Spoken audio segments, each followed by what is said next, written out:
ചില ആളുകളുണ്ട്. അത്തരം ആളുകളുടെ പ്രത്യേകത എന്താ വെച്ചാൽ, ഈ ചെറിയ പ്രായത്തിലൊക്കെ നമ്മളിങ്ങനെ കശപിശ, അടിപിടി ഒക്കെ ഉണ്ടായിട്ട് എത്ര കിട്ടിയാലും മതിയാവാതെ, അല്ലെങ്കിൽ തോറ്റു തുന്നം പാടി മാറിപ്പോയാലും, അല്ലെങ്കിൽ പേടിച്ച് മാളത്തിനകത്ത് ഒളിച്ചു കയറിയിട്ടാണെങ്കിലും തല പുറത്തേക്ക് ഇട്ടിട്ട് വലിയ വലിയ ഡയലോഗുകൾ അടിക്കുന്ന ചില ആൾക്കാരുണ്ടാവും. നമ്മളൊക്കെ അങ്ങനെ ആളുകളെ പലരും കണ്ടിട്ടുണ്ട്. ആ അർത്ഥത്തിലുള്ള ഒരു വിഭാഗമായിട്ട് കേരള സമൂഹം ഇതിനോടകം തിരിച്ചറിഞ്ഞിട്ടുള്ള ഒരു ഒരു ഒരു കൂട്ടായ്മയാണ് അൺമാസ്കിംഗ് അനോമലീസ് എന്ന്. അൺമാസ്കിംഗ് അനോമലീസ് എന്ന പേരിട്ടിട്ട് അവർ സ്വന്തം അനോമലീസ് ഇങ്ങനെ ആളുകളുടെ മുമ്പിൽ അൺമാസ്ക് ചെയ്തുകൊണ്ടിരിക്കുകയാണ്. അതായത് സംവാദത്തിന് വെല്ലുവിളിക്കുക, ആളുകൾ കയറി ചെല്ലുമ്പോൾ മീൻസ് ആളുകൾ ഇല്ലാത്ത ആളുകളുടെ പേര് വെച്ച് സംവാദത്തിന് പോസ്റ്റർ അടിക്കുക, എന്നാൽ അത് ചോദിക്കാൻ ചെല്ലുന്ന ആൾക്കാരോട് നിങ്ങൾ ഇപ്പൊ സംവാദത്തിനുണ്ടോ എന്ന് ചോദിക്കുക. അത് കഴിഞ്ഞിട്ട് ആ സംവാദം എങ്ങനെയാണ് നിങ്ങൾ സംഘടിപ്പിക്കുന്നതിനെ കുറിച്ച് ചോദിക്കുമ്പോൾ തെറി വളയാൻ ആളെ ഇറക്കുമതി ചെയ്യുക. അത് കഴിഞ്ഞിട്ട് അത് കയ്യിൽ നിന്ന് പോകുമ്പോൾ ഓപ്പൺ സ്റ്റേജിലുള്ള ഡിബേറ്റിനുള്ള വെല്ലുവിളി നമ്മൾ മുന്നോട്ട് വെക്കുമ്പോൾ, നിങ്ങൾ ഞങ്ങളെ സ്റ്റുഡിയോയിലാണെങ്കിൽ നമുക്ക് നോക്കാം എന്ന് പറയാം. എന്നാൽ നമ്മൾ ഒരു പൊതു സ്റ്റുഡിയോ നോക്കാം അങ്ങനെയാണെങ്കിൽ എന്ന് പറയുമ്പോൾ, ഇല്ല ഞങ്ങളെ സ്റ്റുഡിയോയിലാണെങ്കിൽ ഞങ്ങൾ ഇപ്പൊ തന്നെ റെഡിയാണ്, നിങ്ങളെ വേറെ ഏതെങ്കിലും ആണെങ്കിൽ ഞങ്ങൾക്ക് സമയമില്ല, ഞങ്ങൾക്ക് ആലോചിക്കണം, ഞങ്ങൾക്ക് കൂടി ആലോചിക്കണം എന്ന് പറയാം. എന്നിട്ട് മാളത്തിന്റെ ഉള്ളിൽ കയറി ഒളിച്ചിരിക്കാം. അത് കഴിഞ്ഞിട്ട് ഇത് കണ്ടിട്ട്, ഈ ഗതികേട് കണ്ടിട്ട് സംവാദം ഏറ്റെടുക്കാൻ പണ്ഡിതന്മാരും മൂല്യന്മാരും ഉസ്താദുമാരും രംഗത്തിറങ്ങാത്ത ഒരു സാഹചര്യത്തിൽ സാധാരണക്കാരനായിട്ടുള്ള ഒരു മനുഷ്യനെ മുന്നിലോട്ട് തള്ളിയിടുക. എന്നാൽ ആ മനുഷ്യനോട് നമ്മൾ ഒരു ദയാവായ്പിന്റെ പുറത്ത് വളരെ മാന്യമായി, വളരെ സ്നേഹത്തോടെയുള്ള ഒരു തഴുകൽ തലോടൽ കൊടുത്തുകൊണ്ട് ഒരു സംവാദ വേദിയിൽ നിന്ന് വിഷയങ്ങൾ അവതരിപ്പിച്ച് പറഞ്ഞേക്കുക. എന്നിട്ട് അതുപോലും കണ്ടിട്ട് അതിനെക്കുറിച്ചൊന്നും എന്നൊരക്ഷരം മിണ്ടാതെ, അതായത് നമ്മൾ ശക്തമായിട്ടുള്ള വാദങ്ങളോ വലിയ സംഭവങ്ങളൊന്നും പറയാതെ വളരെ നോർമൽ ആയിട്ടുള്ള ഒരു സാധാരണക്കാരൻ അടിമത്തത്തെ ന്യായീകരിക്കാൻ ആഗ്രഹിക്കുമ്പോൾ അയാൾക്ക് കൊടുക്കേണ്ട മറുപടി പറഞ്ഞിട്ടാണ് നമ്മൾ അത് ഷമീറ പറഞ്ഞുകൊണ്ട്. എന്നാൽ അത് ഒന്ന് അക്നോളജ് ചെയ്യാനോ അതിനെക്കുറിച്ചൊരു മറുപടി പറയാനോ തയ്യാറാവാതിരിക്കാം. അത് കഴിഞ്ഞ് വീണ്ടും ഇതേ വെല്ലുവിളിയും അതും ഇതൊക്കെ ആയിട്ട് ഇങ്ങനെ കളം നിറഞ്ഞ് കളിക്കുക. അപ്പൊ അവസാനം ഇസ്ലാമിനെ മൂല്യന്മാരൊന്നും തയ്യാറാവാതെ വരികയും അവസാനം ഇസ്ലാമിന്റെ രക്ഷകനായി സാക്ഷാൽ രാഹുൽ ഈശ്വർ തന്നെ രംഗപ്രവേശം ചെയ്യുകയും ചെയ്യുക. എന്നിട്ട് ആ സംവാദവും കഴിഞ്ഞിട്ട് അതിനെക്കുറിച്ച് മിണ്ടാതെ മാളത്തിനകത്ത് നിന്ന് ഇങ്ങനെ ആ ചെറിയ കീ ഹോളിലൂടെ ആ ചെറിയ കുഞ്ഞിക്കണ്ണ് മാത്രം പുറത്തോട്ടിട്ട് ഇങ്ങനെ നോക്കുകയാണ്. അങ്ങനെ നോക്കിയിട്ട് അതിനെക്കുറിച്ചും ഒന്നും മിണ്ടാനുള്ളൊരു ആർജവം ഇല്ലാതിരിക്കുക. അത് കഴിഞ്ഞിട്ട് നമ്മളത് പറഞ്ഞപ്പോ, അതായത് ഇങ്ങനെ ഒരു സംഭവം നടന്നതായിട്ടൊന്നും ആരും മൈൻഡ് ചെയ്യുന്ന പോലും ഇല്ല എന്ന് നമ്മൾ അവരെ ആക്ഷേപിച്ച് പറഞ്ഞപ്പോൾ നമ്മൾ നിലവിളിക്കുന്നതായിട്ട് മനസ്സിലാവുക. അതായത് എന്തൊക്കെ തരം കോംപ്ലക്സ് ആയിട്ടുള്ള ഇഷ്യൂസ് ആണ് ഇവർക്കുള്ളത് എന്ന് മനസ്സിലാവുന്നില്ല. ഒന്ന്, ഇവർക്ക് മതം അറിയില്ല. രണ്ടാമത്, ഇവർ മതവിദ്യാർത്ഥികളല്ല. മൂന്നാമത്തത്, ഇവരുടെ മൂല്യമാരി വരെ മതത്തിന്റെ കാര്യത്തിൽ സംസാരിക്കാൻ പിന്നെ എന്താ പറയാ ആത്മവിശ്വാസം ഇവരെ കൊണ്ട് കഴിയും എന്ന് ഉസ്താദുമാർക്ക് തോന്നിയിട്ടില്ല. നാലാമത്തെ കാര്യം, എന്നാൽ ഇവർക്ക് ഇത് നാട്ടുകാരുടെ മുമ്പിൽ അറിയാനും പറ്റില്ല. ഇതാണ് ഇവരുടെ പ്രധാനപ്പെട്ട പരിപാടി. ഇവർക്ക് പലർക്കും പല പണിയുണ്ട്, ബാക്കിയുള്ളവർക്ക് പണിയൊന്നുമില്ല എന്നൊക്കെ പറയുമെങ്കിലും കാര്യമായിട്ട് ഇവരുടെ പണി പലയിടത്ത് ഇരുന്നിട്ട് ഈ പണിയാണ്. ഒന്നും പറയില്ല, എന്നാൽ എന്തൊക്കെയോ പറയുന്നു വരുത്താം. പിന്നെ ഇവർക്ക് ആകെ അറിയാവുന്നത് കുറച്ചിങ്ങനെ എന്താ പറയാ, ഈ തീരെ നിലവാരമില്ലാത്ത ആളുകൾ കാണിക്കുന്ന തരത്തിലുള്ള ചില ചെപ്പടി വിദ്യകൾ കാണിക്കുക, കട്ടുമുറിക്കുക, അറ്റം മുറിക്കുക, ഒട്ടിച്ചു വെക്കുക, എന്നിട്ട് ഇങ്ങനെ പരിഹസിച്ച് ചിരിക്കുക. അവര് തന്നെ കോമാളിത്തരം കാണിച്ചിട്ട്, അവര് തന്നെ മണ്ടത്തരം പറഞ്ഞിട്ട്, അവര് തന്നെ ചിരിക്കും. ഇതൊക്കെ ഞാൻ ആരെക്കുറിച്ചാണ് പറഞ്ഞത് എന്ന് ഇതിനോടകം നിങ്ങൾക്ക് മനസ്സിലായിട്ടുണ്ടെങ്കിൽ, ഞാൻ വിചാരിക്കുന്നത് കേരളത്തിലെ ഇത്തരം കാര്യങ്ങളൊക്കെ വീക്ഷിക്കുന്ന സാമാന്യമായിട്ടുള്ള എല്ലാ മനുഷ്യന്മാർക്കും മനസ്സിലാവും ഞാൻ ഇത്രയും വിശേഷണങ്ങൾ പറഞ്ഞത്. അപ്പൊ ഞാൻ ഇതുവരെ അവരുടെ പേരോ തുടക്കത്തിൽ പേര് പറഞ്ഞല്ലേ, സോറി, അങ്ങനെയാണെങ്കിൽ പിന്നെ കുഴപ്പമില്ല. അപ്പൊ എന്തായാലും പേര് പറഞ്ഞിട്ടില്ലെങ്കിൽ, പേര് കേട്ടിട്ടില്ലെങ്കിൽ, ശ്രദ്ധിച്ചിട്ടില്ലാത്തവര് അത് ആരെക്കുറിച്ചാണ് ഞാൻ പറഞ്ഞതെന്ന് നിങ്ങൾക്ക് മനസ്സിലായിട്ടുണ്ടാവും എന്ന് വിചാരിക്കുന്നു. അപ്പോ ഒരു ഇടവേളയ്ക്ക് ശേഷം വീണ്ടും ഇങ്ങനത്തെ ഒരു സാഹചര്യത്തിൽ വീണ്ടും ഈ ആളുകൾ രംഗപ്രവേശം ചെയ്തു. ഇത്തവണ പുതിയ മുഖവുമായിട്ടാണ്. പുതിയ മുഖമോ പുതിയ മുഖമാണ്. അപ്പൊ ആ പുതിയ മുഖത്തിന്റെ വീഡിയോ നമ്മൾ ജസ്റ്റ് ഒന്നിങ്ങനെ പരാമർശിച്ചു പോയിരുന്നു. കാരണം അതിനുള്ളതേ ഉള്ളൂ, അതും ഇല്ല. എങ്കിലും ഇപ്പൊ വീണ്ടും ഇങ്ങനെ നമ്മൾ ഈ എന്താ പറയാ, എന്തെങ്കിലുമൊക്കെ കിട്ടിയാൽ അതിന്റെ മുകളിൽ ഇങ്ങനെ പെനഞ്ഞു കൂടുന്ന ആളുകളുടെ ചില വീഡിയോ ക്ലിപ്പുകളും കട്ടുമുറിച്ചതൊക്കെ എടുത്തിട്ട് വീണ്ടും എന്തൊക്കെയോ സ്ഥാപിക്കാൻ ശ്രമിക്കുന്നുണ്ട്. പ്രധാനമായിട്ടും ലിയാഖത്ത് ഇസ്ലാം വിരുദ്ധനാണ്, മുസ്ലിം വെറുപ്പാണ് ഞാൻ പ്രചരിപ്പിക്കുന്നത് എന്ന് സ്ഥാപിക്കാനാണ് മറ്റു ചില തൽപര കക്ഷികളെ പോലെ ഇവരും. അതായത് ഇവർ UA ടീമും ബ്ലഡി എത്തിസ്റ്റ് ടീമും കൈകോർത്തിട്ട് ഇപ്പൊ ലിയാഖത്തും വെറുപ്പ് പറയുന്ന ആളാണ്, വിദ്വേഷം പ്രചരിപ്പിക്കുന്ന ആളാണ് എന്ന് സ്ഥാപിക്കാനുള്ള തീവ്ര പരിശ്രമത്തിലാണ്. എനിക്ക് പറയാനുള്ളത്, നിങ്ങൾ എവിടെയെങ്കിലുമൊക്കെ ഒന്ന് ഉറച്ചു നിൽക്കണം എന്നാണ്.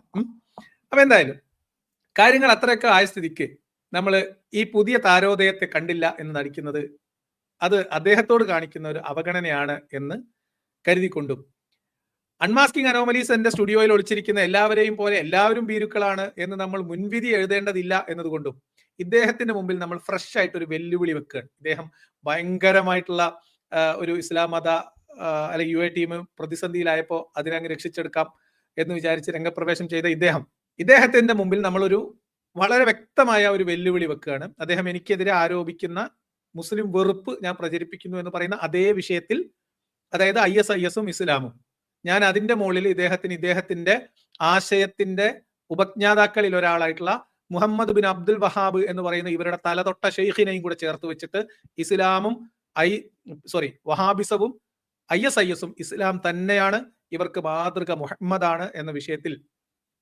അതാണ് എന്ന് തെളിയിക്കാൻ ഞാനും, അതല്ല ISIS ഇസ്ലാം അല്ല എന്ന് തെളിയിക്കാൻ നിങ്ങൾക്ക് ആർജവമുണ്ടെങ്കിൽ നിങ്ങളും വരണം. അതുകൊണ്ട് ആ ഒരു വെല്ലുവിളി നിങ്ങൾക്ക് ഇതിന്റെ അവസാനം ഞാനത് ക്ലിയർ ആയിട്ട് പറഞ്ഞുതരാം. എന്തുകൊണ്ട്, എങ്ങനെ, എന്താണ്, ഏതാണെന്നൊക്കെ ഞാൻ കൃത്യമായിട്ട് പറയാം. അപ്പൊ അതുകൊണ്ട് അതുവരെ കാത്തിരിക്കുക. എന്തായാലും നമ്മൾ ഇന്ന് ഇദ്ദേഹത്തിന്റെ ആ ഒരു വിശകലന വീഡിയോയിലേക്ക്, അതായത് ആകെ പെനഞ്ഞു കിടന്നപ്പോൾ ഇനിയും സംഭവത്തെക്കുറിച്ച് നമ്മളൊന്നും പറഞ്ഞില്ലെങ്കിൽ പ്രശ്നമാകും എന്ന് തോന്നിയപ്പോൾ 2 ദിവസം ഉറക്കം നഷ്ടപ്പെട്ട അവസ്ഥയിൽ കിടന്നതിന് ശേഷം അദ്ദേഹം കണ്ണും തിരുമ്മി വന്ന് പറയുന്ന മണ്ടത്തരങ്ങൾ നമുക്കൊന്ന് കേൾക്കാം. ഇതൊരു കുസൃതിയായിട്ട് കണ്ടാൽ മതി, മണ്ടത്തരായിട്ട് കരുതണ്ട. കുറച്ച് പൈതങ്ങളുടെ കുസൃതിയായിട്ട് നമുക്ക് ഇതിനെ എടുക്കാം. വിശ്വാസികളായ ആളുകൾ എത്ര ക്രൂരന്മാരാണല്ലേ. നമ്മുടെ അവഗണന കാരണം ഒരുപാട് വേദനിക്കുന്ന മനുഷ്യന്മാരുണ്ട്. 2 ദിവസം മുമ്പാണ് ഞാനൊരു റീല് കണ്ടത്. ഒരു മനുഷ്യൻ മുസ്ലിങ്ങളായ ആളുകൾ, മുസ്ലിം സമൂഹം മൊത്തത്തിൽ തന്നെ അവഗണിക്കുന്നു എന്ന് പറഞ്ഞുകൊണ്ട് സങ്കടം പറയുന്നൊരു വീഡിയോ. അല്പമെങ്കിലും മനസ്സിനകത്ത് ഒരു കാരുണ്യ ബാക്കിയുള്ള ഒരു മനുഷ്യനെ കണ്ണീരോട് കൂടിയല്ലാതെ കണ്ടു തീർക്കാൻ സാധിക്കില്ല. 2 ദിവസം ഞാൻ ഉറങ്ങിയിട്ടില്ല. കാരണം നിങ്ങൾ മാത്രമല്ല, പല ആൾക്കാരും ഉറങ്ങിയിട്ടില്ല ആ സംവാദം കഴിഞ്ഞിട്ട്. കുറച്ചധികം ആൾക്കാർ ഉറക്കം നഷ്ടപ്പെട്ടിട്ടുണ്ട്. എന്താ ചെയ്യാ, നിങ്ങളെ കിതാബിലുള്ളത് അതുപോലെയാണ്. ഉറക്കം പോണീന് ഇപ്പൊ എന്താ ചെയ്യാം.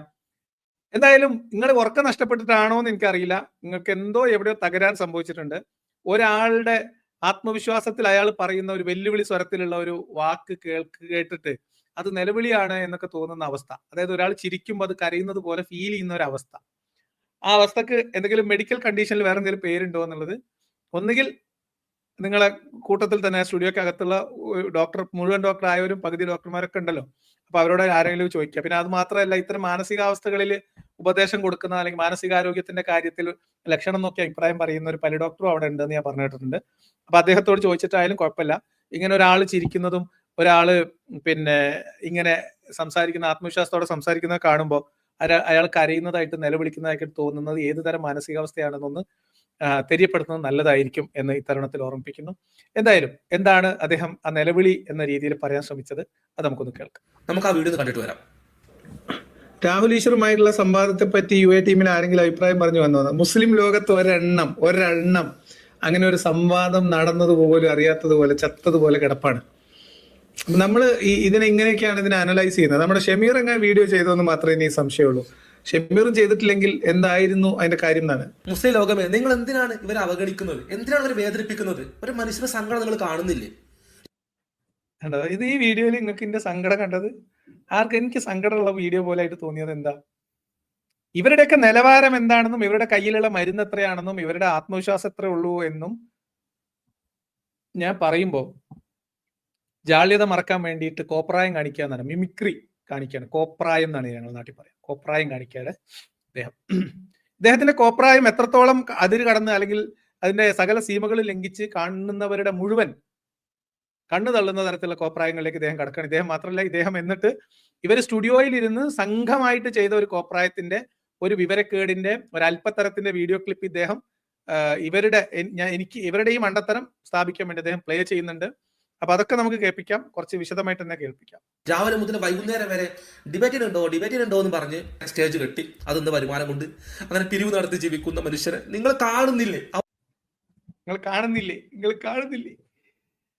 രാവിലെ മുതൽ വൈകുന്നേരം വരെയും ആഴ്ചകൾ തോറും മാസങ്ങൾ തോറും എല്ലാ കവലകളിലും പോയി നാട്ടുകാരുടെ അടുത്ത് പൈസയും പിരിച്ച് പാവപ്പെട്ട വിശ്വാസികളെ കബളിപ്പിക്കുന്ന കള്ളത്തരം നുണകൾ പ്രചരിപ്പിച്ച് ഇസ്ലാം മത വിമർശകർക്കൊക്കെ ഞങ്ങൾ മറുപടി പറയും എന്ന് വിശ്വാസികളെ തെറ്റിദ്ധരിപ്പിച്ച് അവരുടെ അടുത്ത് പൈസയും പിരിച്ച് സ്റ്റേജും കെട്ടി വലിയക്കാട്ട പരിപാടി 2 ലക്ഷം റുപ്യൊക്കെയാണ് പരിപാടിന്റെ ചെലവ്, അതുകൊണ്ട് നിങ്ങൾ നല്ലോണം സഹായിക്കണം എന്ന് ഇവരുടെ മൂല്യാര് ഈ ഡയലോഗിന്റെ വേദിയിൽ പറയുന്നത് ഞാൻ കേട്ടിട്ടുണ്ട്.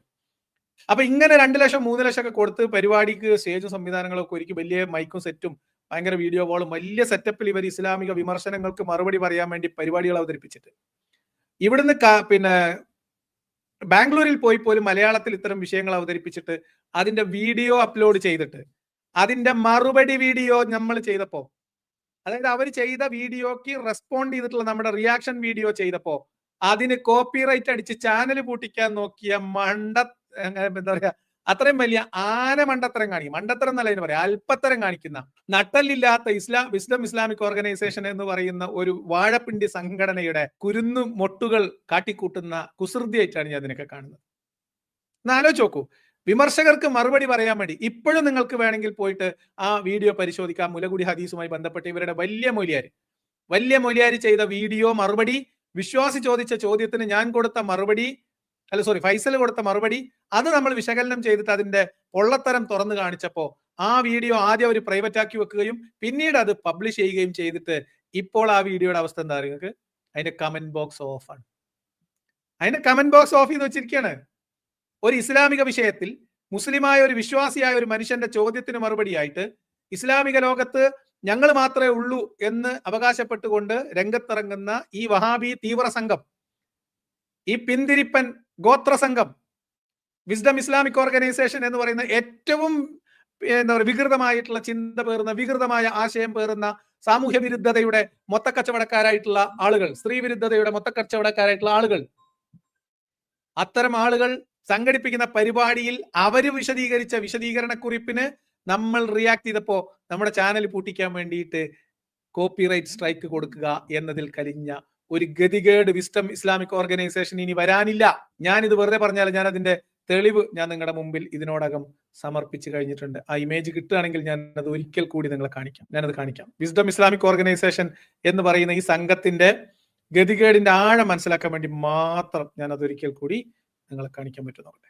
ഇത് വിസ്ഡം ഇസ്ലാമിക് ഓർഗനൈസേഷൻ ഈ പറയപ്പെടുന്ന വീഡിയോയ്ക്ക് നമ്മൾ റിയാക്ട് ചെയ്യാൻ വേണ്ടി ചെയ്ത വീഡിയോ എന്റെ ചാനലിൽ സ്ട്രൈക്ക് ചെയ്തിട്ട് അവർ റിമൂവ് ചെയ്യിപ്പിച്ച വീഡിയോ ആണ്. ഇതിൽ ഞാൻ ആരാണ് കണ്ടന്റ് റിമൂവ്ഡ് ബൈ എന്ന് പറഞ്ഞിട്ട് ആ യൂട്യൂബ് ഹാൻഡിലിന്റെ പേര് കൊടുത്തിട്ടുണ്ട്. വിസ്ഡം ബാംഗ്ലൂരു ആണ്. അത് വിസ്ഡം ഇസ്ലാമിക് ഓർഗനൈസേഷൻ എന്ന് പറയുന്ന ഈ ടീമിന്റെ തലതൊട്ടപ്പന്മാരുടെ കലാപരിപാടിയാണ്. എത്രയായല്ലോ? ഇനി നമുക്ക് തിരിച്ച് വീഡിയോയിലേക്ക് തന്നെ വരാം. അപ്പൊ ഇതാണ് ഇവരുടെ അവസ്ഥ. ഇവരുടെ ഗതികേടിന്റെ ആഴം എത്രയെന്ന് മനസ്സിലാക്കാൻ വേണ്ടിയിട്ട് മുസ്ലിം സമൂഹത്തോട് യാതൊരു പ്രതിപത്തി ഇല്ലാത്തതുകൊണ്ടല്ല, അത് അവരെ കൊണ്ട് കൂട്ടിയാൽ കൂടാത്തതുകൊണ്ടാണ്. ഇപ്പൊ ഫൈസൽ മൗലവിയാണ് ആ കൂട്ടത്തിൽ ഏറ്റവും ഇൽമുള്ള ആള് എന്നാണ്, ആലിമ് എന്നാണ് പറയപ്പെടുന്നത്. അദ്ദേഹമാണ് ഈ വിഷയം വിശദീകരിക്കുന്നത്.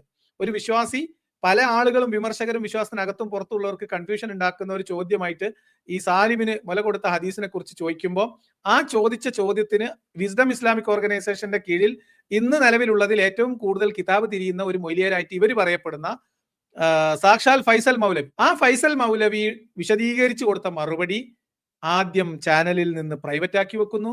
അതിനുശേഷം അതൊക്കെ നമ്മുടെ കയ്യിലൊക്കെ കിട്ടി, അത് റിയാക്ട് ചെയ്തു, അതിന് മറുപടി കൊടുത്തപ്പം ആ വീഡിയോ അവർ വീണ്ടും അവരുടെ ചാനലിൽ പബ്ലിഷ് ചെയ്യുകയും കമന്റ് ബോക്സ് ഓഫ് ആക്കി വെക്കുകയും ചെയ്യുന്നു.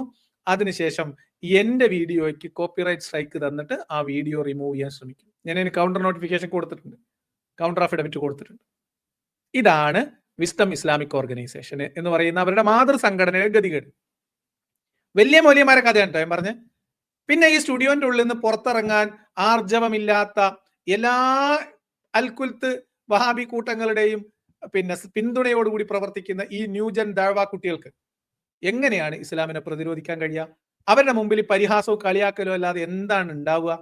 അവരുടെ നിലവാരം എന്താണ് എന്ന് മനസ്സിലാക്കാൻ വേണ്ടി അതും അദ്ദേഹം തന്നെ ഇവിടെ പിന്നെ ഇത് ചെയ്യുന്നുണ്ട്, ഡെമോൺസ്ട്രേറ്റ് ചെയ്യുന്നുണ്ട്. അതിലേക്ക് എന്തുകൊണ്ടാണ് നമ്മൾ ലിയാഖത്ത് അലി ചേട്ടന്റെ ഈ ലാസ്റ്റ് നടന്ന ഡിബേറ്റ്, നമ്മൾ രാഹുൽ ഈശ്വറുമായി നടന്ന ഡിബേറ്റ് നമ്മൾ എന്തുകൊണ്ട് നമ്മൾ അത് ഡിസ്കസ് ചെയ്തില്ല, നമ്മൾ എന്തുകൊണ്ട് അത് വീഡിയോ ആയിട്ട് ചെയ്തില്ല എന്ന് പറയുകയാണെങ്കിൽ നമ്മളൊരു മനുഷ്യരെ എങ്ങനെ കുത്തി നോവിക്കുന്നത് ശരിയല്ല എന്നുള്ളതാണ്. ഈ അടിമത്തം എന്താണെന്നും അതിന്റെ ഹിസ്റ്റോറിക്കലായിട്ടുള്ള കോണ്ടെക്സ്റ്റ് എന്താണെന്നുള്ളതും അതുപോലെ തന്നെ ലോകത്ത് എങ്ങനെയായിരുന്നു അത് വ്യാപിച്ചു കടന്നിരുന്നത്, അറേബ്യയുടെ അവസ്ഥ എന്തായിരുന്നു, പ്രവാചകൻ ഇസ്ലാം അങ്ങോട്ട് വന്ന സമയത്ത് അവിടെ എന്തൊക്കെ മാറ്റങ്ങൾ വരുത്തി അത് അടിമയാകാനുള്ള സാഹചര്യങ്ങൾ.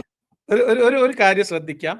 ഇദ്ദേഹം ഈ നുണയൊക്കെ ബിൽഡ് ചെയ്ത് കൊണ്ടുവരുമ്പോൾ പോലും അടിമത്തം എന്ന വിഷയത്തെക്കുറിച്ച് സംസാരിക്കേണ്ടി വരുമ്പോൾ ഒരു മനുഷ്യന്റെ മുഖത്തുണ്ടാകുന്ന പതർച്ച ഒന്ന് ശ്രദ്ധിക്കണം കേട്ടോ. ഇത്ര നേരം അദ്ദേഹം ആ കളിയാക്കിയപ്പോഴും പരിഹസിച്ചപ്പോഴൊക്കെ ഉണ്ടായിരുന്ന ആ ഒരു പിന്നെ ആത്മവിശ്വാസത്തിലല്ല, എന്തുകൊണ്ട് മറുപടി പറയുന്നില്ല എന്ന് പറഞ്ഞിട്ട് അടിമത്തത്തെ കുറിച്ചൊക്കെ ഞങ്ങൾ എല്ലാം വിശദീകരിച്ച് കഴിഞ്ഞതാണ് എന്ന് പറയുമ്പോൾ അദ്ദേഹത്തിന്റെ മുഖഭാവത്തിൽ ഉണ്ടാവുന്ന മാറ്റം ഒന്ന് ശ്രദ്ധിച്ചോ. എത്ര സൂക്ഷ്മമായി ശ്രദ്ധിച്ചാണ് അദ്ദേഹം പറയുന്നത് നോക്കുക. അദ്ദേഹത്തിന് ആ പറയുന്ന കാര്യത്തിൽ തന്നെ അദ്ദേഹത്തിന് തന്നെ ആത്മവിശ്വാസമില്ല എന്ന് നിങ്ങൾക്ക് ഈ മുഖത്തിൽ നിന്ന് വായിച്ചെടുക്കാൻ പറ്റും. ഞാനൊന്നും പറയുന്നില്ല, നിങ്ങൾ ശ്രദ്ധിക്കും. നമ്മൾ അത് ഡിസ്കസ് ചെയ്തില്ല, നമ്മൾ എന്തുകൊണ്ട് വീഡിയോ ആയിട്ട് ചെയ്തില്ല എന്ന് പറയുകയാണെങ്കിൽ നമ്മളൊരു മനുഷ്യരെ ഇങ്ങനെ കുത്തി നോവിക്കുന്നത് ശരിയല്ല എന്നുള്ളതാണ്. ഈ അടിമത്തം എന്താണെന്നും അതിന്റെ ഹിസ്റ്റോറിക്കലായിട്ടുള്ള കോണ്ടെക്സ്റ്റ് എന്താണെന്നുള്ളതും അതേപോലെ തന്നെ ലോകത്ത് എങ്ങനെയായിരുന്നു അത് വ്യാപിച്ചു കടന്നിരുന്നത്, അറേബ്യയുടെ അവസ്ഥ എന്തായിരുന്നു, പ്രവാചകൻ ഇസ്ലാം അങ്ങോട്ട് വന്ന സമയത്ത് അവിടെ എന്തൊക്കെ മാറ്റങ്ങൾ വരുത്തി, അത് അടിമയാകാനുള്ള സാഹചര്യങ്ങൾ എങ്ങനെ കുറഞ്ഞു, അടിമ മോചനത്തിന് എത്രത്തോളം ഇമ്പോർട്ടൻസ് കൊടുത്തു, മുക്കാത്തമ പോലെയുള്ള കാര്യങ്ങൾ എന്നൊക്കെ നമ്മളതെല്ലാം നമ്മൾ എക്സ്പ്ലെയിൻ ചെയ്തുകൊണ്ട് പലപ്പോഴും പറഞ്ഞു കൊടുത്ത കാര്യമാണ്. ഒട്ടുമിക്ക ആൾക്കാർക്കും ഒരു ധാരണ വന്നിട്ടുണ്ട്. അല്പം അരിയാഹാരം കഴിച്ച് ജീവിക്കുന്ന ആൾക്കാർക്ക്, അല്പം വൈജ്ഞാനിക ബുദ്ധിയോടുകൂടി ജീവിക്കുന്ന ആൾക്കാർക്കൊക്കെ ഒരു ധാരണ വന്നിട്ടുണ്ട് ഈ അടിമത്ത വ്യവസ്ഥയെ കുറിച്ചൊക്കെ. ധാരണ നല്ല മനസ്സിലായിട്ടുണ്ട്. ചെറിയൊരു അടിസ്ഥാന ധാരണ ഒന്നുമല്ല. ഇസ്ലാം എന്ന് പറയുന്ന ഗോത്രമതം എങ്ങനെയാണ് അടിമത്തം കൈകാര്യം ചെയ്തതെന്നും മുഹമ്മദ് നബി എങ്ങനെയാണ് അടിമകളെ കൈകാര്യം ചെയ്തതെന്നും മുഹമ്മദ് നബി അടിമത്തത്തിന്റെ ഏതൊക്കെ ഗുണവശങ്ങൾ, അതായത് മുഹമ്മദിന്റെ താല്പര്യത്തിന് അടിമത്ത ഏതൊക്കെ തരത്തിൽ ഉപയോഗിച്ചിട്ടുണ്ട്, ദുരുപയോഗം ചെയ്തിട്ടുണ്ടെന്നും മുഹമ്മദിന്റെ സംഘാംഗങ്ങൾക്കിടയിൽ അന്യ സ്ത്രീകളെ ശക്തി ഉപയോഗിച്ചുകൊണ്ട് ആക്രമിച്ച് പിടിച്ചെടുത്ത് സ്ത്രീകളെ തന്റെ അനുയായികൾക്ക് വീതം വെച്ച് കൊടുത്തിട്ടുണ്ട് എന്നൊക്കെ അരിയാഹാരം കഴിക്കുന്ന എല്ലാവർക്കും മനസ്സിലായിട്ടുണ്ട്. നല്ല ഇറച്ചിയും പത്തിരിയും തിന്നുന്ന മൂല്യന്മാർക്ക് ഇത് പണ്ടേ അറിയാം. നിങ്ങൾ ഇത് എന്തൊക്കെ കിടന്ന് ഇനിയിപ്പോ എങ്ങനെയൊക്കെ ന്യായീകരിച്ചാലും അടിമത്തായിട്ട് അവിടെ നിലനിൽക്കും. അതിന് മോശമാണ്, അടിമത്ത വ്യവസ്ഥിതി മോശമാണ് എന്നൊരു വാക്ക് പറയാൻ പോലും വിസ്ഡം ഇസ്ലാമിക് ഓർഗനൈസേഷന്റെ ആളുകൾക്ക്, അല്ലെങ്കിൽ ഇസ്ലാം എല്ലാ കാലത്തേക്കും മാറ്റമില്ലാതെ തുടരേണ്ടതാണ് എന്ന് വിശ്വസിക്കുന്ന ഒരാൾക്കും പറയാൻ കഴിയില്ല. അതാണ് നിങ്ങളുടെ ദുരിതം, അതാണ് ദുരന്തം. അതുകൊണ്ടാണ് അടിമകളെ ലൈംഗികമായിട്ട് ചൂഷണം ചെയ്യുന്നതിനെ കുറിച്ച്, ഭർത്തൃമതികളായിട്ടുള്ള സ്ത്രീകളെ പോലും ചൂഷണം ചെയ്യുന്നതിനെ കുറിച്ച്, പീഡിപ്പിക്കുന്നതിനെ കുറിച്ച് ചോദ്യം ചോദിക്കുന്ന സമയത്ത് ഉസ്താദുമാർ അതിനെന്താ കുഴപ്പം എന്ന് ചോദിക്കും. അതുകൊണ്ടാണ് ലോകത്ത് ഇസ്ലാം പ്രബോധനം ചെയ്യാൻ സ്നേഹസംവാദം നടത്തുന്ന MM അക്ബർ അടിമത്തത്തെ കുറിച്ച് ചോദിക്കുമ്പോൾ അടിമത്തം നിരോധിക്കാതിരുന്നത് ഇസ്ലാം ദൈവികമാണ് എന്നതിന്റെ തെളിവ്, അതായത് ഇസ്ലാമിന്റെ ദൈവികതയുടെ തെളിവ് ഇസ്ലാമിൽ അടിമത്തം അനുവദിച്ചു എന്നതാണ് എന്ന് പറഞ്ഞ MM അക്ബർ ജീവിച്ചിരിക്കുന്ന കാലഘട്ടത്തിലാണ് നിങ്ങൾ അപ്പുറത്തെ സ്റ്റുഡിയോ റൂമിനകത്ത് വാതിലടച്ചിരുന്ന് ഇതിനൊക്കെ ശരിയാക്കിയെടുക്കാം എന്ന് വിചാരിക്കുക. അതുകൊണ്ട് നിങ്ങളൊക്കെ കൂട്ടിയാൽ കൂടില്ല. അതാണ് ഈ ആത്മവിശ്വാസം ഇല്ലാത്തത്. അതുകൊണ്ടാണ് നിങ്ങൾ സ്റ്റുഡിയോന്റെ പുറത്തേക്ക് ഇറങ്ങാത്തത് എന്ന് മാത്രം സൂചിപ്പിക്കുന്നു. ഇനി ഇത്രയൊക്കെ പറഞ്ഞിട്ട് ഈ സംവാദാവലോകനം നമ്മൾ നടത്തും. ഇതുകൊണ്ടാണ്, അതായത് ഇവർ ഇതൊക്കെ വിശദീകരിച്ചു കൊടുത്തിട്ടുണ്ട്, എല്ലാവർക്കും മനസ്സിലായിട്ടുണ്ട്. അതുകൊണ്ടാണോ പോലും രാഹുൽ ഈശ്വരായിട്ടുള്ള സംവാദം കഴിഞ്ഞതിന് ശേഷം ആ സംവാദം വസ്തുനിഷ്ഠമായിട്ട് വിശകലനം ചെയ്യാത്തത്. ആരത് പറയുന്ന ആലോചിക്കണം. ഈ ഷമീർ പണ്ട് ക്ലബ് ഹൗസിൽ നിന്ന് കട്ടുമുറിച്ച് ഏച്ചുകൂട്ടിയ ഒരു ഉറുമ്പിൻ കൂട് പരാമർശം, ഒരു ഹദീസ് പറഞ്ഞപ്പോ വന്ന ഒരു നാക്കുപിഴ കട്ട് ചെയ്തെടുത്ത് 2-3 തവണ മാറ്റി ഒട്ടിച്ചിട്ട് നമ്മൾ ഒരു വിഷയം ചോദിച്ച സമയത്ത് നമ്മൾ നുണ പറയുന്നു എന്ന് വരുത്താൻ വേണ്ടിയിട്ട് ഈ ഹദീസ് ഷമീറിന്റെ അടുത്ത് കടം വാങ്ങി കൊടുത്തിട്ട് ആ വീഡിയോ ക്ലിപ്പ് പ്ലേ ചെയ്ത ആൾക്കാരാണ് വരുന്ന ആലോചിക്കും. 4.5 മണിക്കൂർ 5 മണിക്കൂറുള്ള ക്ലബ് ഹൗസ് ഡിസ്കഷനിൽ ഒരു 15 സെക്കൻഡ് 12 സെക്കൻഡ് ഒക്കെ അടർത്തി എടുക്കണമെങ്കിൽ ആ അടർത്തി എടുക്കുന്ന 15 സെക്കൻഡ് കേൾക്കാനും മാത്രം ഇവർ എത്ര മൈക്രോസ്കോപ്പ് വെച്ചിട്ടായിരിക്കും ഇതൊക്കെ പരിശോധന നടത്തിയിട്ടുണ്ടാവുക? ആ ആൾക്കാർ പറയാണ് ഓലെ പണ്ടേ വിശദീകരിച്ചതുകൊണ്ടാണോ പോലും ഇപ്പൊ അതൊന്നും മറുപടി പറയാത്തത്. കഴിഞ്ഞിട്ടില്ല. പുള്ളിക്കാരൻ ഇങ്ങനെ ഡിബേറ്റ് വേണോ ഡിബേറ്റ് ഉണ്ടോ എന്ന് ചോദിച്ചിങ്ങനെ നടന്ന് ആൾക്കാർ ഡിബേറ്റ് പിടിച്ച് നടക്കുമ്പോൾ എല്ലാ സ്ഥലത്തും നിങ്ങൾ തേഞ്ഞ് പോവാണ്. പണ്ട് ഒന്നാമത് ഇത് ഞാൻ നേരത്തെ പറയാൻ മറന്നുപോയതാണ്. ഈ എല്ലാ സ്ഥലത്തുനിന്നും ഡിബേറ്റിനുണ്ടോ എന്ന് ചോദിച്ച് പാടി നടന്നത് ആരാണ്? വെല്ലുവിളിച്ചത് ആരാണ്? പിൻവലിഞ്ഞത് ആരാണ്? മാളത്തിൽ കയറി തല ഉള്ളിലോട്ട് വലിച്ചത് ആരാണ്? പുറത്തിറങ്ങാത്തത് ആരാണ്? ഇപ്പോൾ പുതിയ ഒരാളെ ചട്ടം കെട്ടി പറഞ്ഞുകൊണ്ടിരിക്കുന്നത് ആരാണ്? സാക്ഷാൽ അബ്ദുള്ള ബാസിൽ. അൺമാസ്കിംഗ് അനോമലീസിന്റെ തലവൻ അബ്ദുള്ള ബാസിലിനാണ് ഈ ദുര്യോഗം വന്നിട്ടുള്ളത്. അദ്ദേഹത്തിനുണ്ടായ മാനക്കേടിൽ നിന്ന് രക്ഷിക്കാനാണ് ഇദ്ദേഹം ഇപ്പോൾ രംഗപ്രവേശം ചെയ്തിട്ടുള്ളത്. അതുകൊണ്ട് ആ കഥയൊന്നും കൂടുതൽ പറയിപ്പിക്കരുത്. എന്തായാലും ഇനി ഇദ്ദേഹം പറയാൻ പോകുന്നത്, പണ്ട് ഈ അൺമാസ്കിംഗ് അനോമലീസ് എന്ന് പറയുന്ന ആള് എന്ന ടീം ഒരു സംവാദ നാടകം അവിടെ നടത്തി. അതായത് സംവാദം നടക്കുന്നു എന്ന് വിശ്വാസികൾക്കിടയിൽ ഒരു പ്രതീതി സൃഷ്ടിച്ച് ആളെ കളിപ്പിക്കുന്ന, ആളെ കോഴിയാക്കുന്ന ഒരു പരിപാടി. അപ്പൊ നമ്മളുടെയൊക്കെ പേര് വെച്ച് സംവാദം നടക്കുന്നു, സംവാദം ഇന്ന ദിവസം ഇന്ന സമയത്ത് സംവാദം എന്ന് പറഞ്ഞ് വിശ്വാസികളെ കബളിപ്പിച്ചപ്പോ നമ്മൾ അവിടെ കയറി ചെന്നിട്ട് എന്താണ് സംവാദം, ആരാണ് സംവാദം സംഘടിപ്പിക്കുന്നത്, എങ്ങനെയാണ് ഒരു സംവാദം എന്നൊക്കെ ചോദിക്കുമ്പോൾ അവർ കാണിക്കുന്ന ഒരു ഏറ്റവും നിലവാരം കുറഞ്ഞ, നമ്മൾ ഈ മാട്ട എന്ന് നമ്മൾ ഈ മിമിക്രി വേദികളിലൊക്കെ ആളുകൾ പരിപാടി അവതരിപ്പിക്കുമ്പോൾ ആൾക്കാർ പറയും മാട്ട. ആ മാട്ട കോമഡി ഷോയിനേക്കാളും നിലവാരം കുറഞ്ഞ ചെളി അവിടെ വാരി വിതറുന്നതും അതിൽ കിടന്നുരുളുന്നതും നിങ്ങൾക്ക് കാണാം. അത് അവരെന്നെ കാണിക്കുന്നത് കൊണ്ട് അവരെന്തോ മഹാസംഭവമായിട്ട് കാണുന്ന ഒരു രംഗമാണ്. അത് നിങ്ങളൊന്ന് കണ്ടോളൂ. മാസ്കിങ്ങിൽ ലൈവിൽ വന്ന് നടന്ന ഒരു സംഭവം നമുക്കൊന്ന് കാണാം. ഇവിടെ ഇപ്പോ ഈ സമയത്താണ് ലൈവിൽ സംവാദത്തിന് വരാം. താങ്കൾ കോൺഫിഡന്റ് ആണെന്ന വിഷയമാണ്. ഓൺലൈന്റെ പ്രശ്നം എന്താ വെച്ചാൽ ഇന്റർനെറ്റും മൈക്കിന്റെ പ്രശ്നം, പല പ്രശ്നങ്ങളുണ്ടാവും. ആ വിഷയം നോക്കാം. അവിടെ അതായത് ഈ 1.5 സെക്കൻഡ് ഒക്കെ വേറെ എവിടുന്നോ കട്ട് ചെയ്തിട്ട് ഇവിടെ കൊണ്ടുവരണ്ടോ? സുന്നി മുജാഹിദ് തർക്കത്തിൽ ഇവർ സ്ഥിരം ചെയ്യുന്നത് വീഡിയോയുടെ അറ്റവും അതിന്റെ മൂടും മുരടും ഒക്കെ മുറിച്ച് കളയുക, അവിടുന്ന് ഏച്ച് കെട്ടുക, എന്നിട്ട് ഇത് ക്ലിപ്പ് ഇട്ടിട്ട് ആളുകളെ കബളിപ്പിക്കുക, തങ്ങളുടെ അണികളെ വിശ്വാസികളെ വഞ്ചിക്കുക, സത്യസന്ധത തരിമ്പുമില്ലാത്ത വഞ്ചകരായി വിശ്വാസികളെ കബളിപ്പിച്ച് എന്നിട്ട് അതിന്റെ മുകളിൽ വിശ്വാസികളെ പറ്റിച്ച് എന്നൊരു പുച്ഛഭാവത്തിൽ ഒരു ഇളിയും പാസ്സാക്കിയിട്ട് ഇങ്ങനെ കുത്തിരിക്കുക. ഇതാണ് ഇവർ ചെയ്യുന്നത്. നിങ്ങളെ കണ്ടോ? ആ ഭാഗം ഒന്ന് പൂർണ്ണമായിട്ട് കണ്ടോ? എല്ലാ സ്ഥലത്തും നിങ്ങൾ തേഞ്ഞ് പോവാണ്. പണ്ട് അൺമാസ്കിങ്ങിൽ ലൈവിൽ വന്ന് നടന്ന ഒരു സംഭവം നമുക്കത് കാണാം. ഇവിടെ ഇപ്പോ ഈ സമയത്താണ് ലൈവിൽ സംവാദത്തിന് വരാം. താങ്കൾ കോൺഫിഡന്റ് ആണെന്ന വിഷയമാണ്. ഓൺലൈനിന്റെ പ്രശ്നം എന്താ വെച്ചാൽ ഇന്റർനെറ്റും മൈക്കിന്റെ പ്രശ്നം പല പ്രശ്നങ്ങളുണ്ടാവും. ആ വിഷയത്തിൽ താങ്കൾ ഓൺലൈൻ ഡിബേറ്റ് വരാൻ പറഞ്ഞ കാരണങ്ങളൊന്നും വരാതിരിക്കാൻ കാരണമൊന്നുമില്ലാതെ നെറ്റ് പ്രശ്നമില്ല, കറണ്ട് പ്രശ്നമില്ല, മൈക്ക് പ്രശ്നമില്ല, താങ്കൾക്ക് വരാൻ ധൈര്യം ഉണ്ടല്ലോ. എന്തായാലും കേറില്ല. രണ്ട് സംവാദങ്ങളോട് റെഡിയാണോ? അബ്ദുള്ള ബാസിൽ എന്ന ഞാൻ ലിയാഖത്ത് അലി എന്ന് പറയുന്ന വ്യക്തിയുമായി സംവാദത്തിന് ഇപ്പോൾ എല്ലാ നിലക്കും പൂർണ്ണ കോൺഫിഡൻസോടുകൂടി തയ്യാറാണ്. നെറ്റ് ഉണ്ടോ? നെറ്റ് ഉണ്ട്. കറണ്ട് ഉണ്ട്. മൈക്ക് ഉണ്ടോ? മൈക്ക് ഉണ്ട്. ഓക്കെ, ലിയാഖത്ത് അലി സംവാദം തയ്യാറാണോ? ഇതാണ് കേട്ടോ ഒരു നാടകം. ഇത് ഇവരിപ്പോഴും പ്രചരിപ്പിക്കുന്നതിന്റെ ഉദ്ദേശം, ഇവരിപ്പോ ഈ കാണിച്ചതിനകത്ത് എന്താ മിടുക്ക് എനിക്ക് മനസ്സിലായിട്ടില്ല.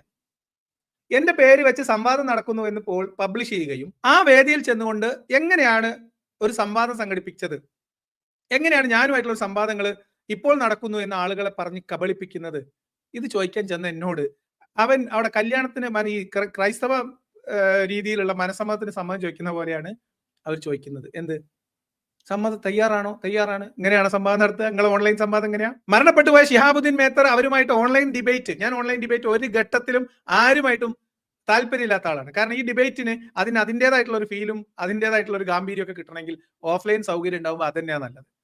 ഏതെങ്കിലും ഒരു ഒട്ടും പറ്റാത്തൊരു സാഹചര്യത്തിലൊക്കെ നമ്മൾ ചെയ്യാവുന്നതിനപ്പുറത്തേക്ക് ഇത് ഓഡിയൻസിന്റെ മുമ്പിൽ തന്നെയാണ് ഇതൊക്കെ ചെയ്യേണ്ടത്. അതുകൊണ്ട് ഇവർ ഓൺലൈനിൽ തയ്യാറായി വന്ന ഷിഹാബുദ്ദീൻ മേത്തറെയും അവിടെ ഇട്ട് അപമാനിക്കുകയും അതിനുശേഷം ഞാൻ അവിടെ കയറി ചെല്ലുകയും ഇവർ ചെയ്ത നുണകൾ അവിടെ പൊളിച്ചെടുക്കുകയും ചെയ്തപ്പോ അവസാനം തെറി വിളിക്കാൻ ആളെ ഇറക്കിയിട്ടാണ് അവിടുന്ന് രക്ഷപ്പെട്ടത് അവര്. എന്നിട്ട് ആ വീഡിയോ ക്ലിപ്പ് ഇപ്പോൾ പ്രചരിപ്പിക്കുന്നത് രാഹുൽ ഈശ്വരുമായി ബന്ധപ്പെട്ട സംവാദത്തിന്റെ പ്രതികരണം, എന്തുകൊണ്ട് അതിന്റെ വിശകലനം നൽകുന്നില്ല എന്ന ചോദ്യത്തിന് ഉത്തരം മുട്ടിയിട്ട് ഇപ്പം ലിയാഖത്ത് പണ്ടേ സംവാദത്തിന് വെല്ലുവിളിച്ച് നടക്കുകയാണ്, അത് വെച്ച് ജീവിക്കാൻ നോക്കുകയാണ് എന്നൊക്കെ തുടങ്ങിയിട്ടുള്ള കാര്യങ്ങൾ പറഞ്ഞത്. എന്നിട്ട് ലിയാഖത്ത് സംവാദത്തിൽ നിന്ന് തോറ്റോടിയ ആളാണ് എന്ന് സ്ഥാപിക്കാനാണ് ഇപ്പൊ ഇത്. ഇനി ഇതിന് ശേഷം എന്താണ് സംവാദം, എങ്ങനെയാണ് സംവാദം സംഘടിപ്പിക്കുന്നതെന്ന് ചോദിക്കുമ്പോൾ ഇവരുടെ മറുപടിയും ഇപ്പുറത്തിരിക്കുന്ന ഇന്ന് വിഷയം അവതരിപ്പിക്കുന്ന ഈ ചങ്ങാതിയുടെ ചിരിയും ഒന്ന് ശ്രദ്ധിക്കും. സംവാദത്തിന് ഒരാളെ സംവാദത്തിന് വിളിക്കേണ്ടത് മര്യാദ മറുപടി പറഞ്ഞാൽ എങ്ങനെ എന്താ സംവാദം? എന്താണ് മോഡറേറ്റർ സംവാദം എന്ന് പറഞ്ഞാൽ? ഇല്ല പറഞ്ഞ ഓഫ്ലൈൻ സംവാദം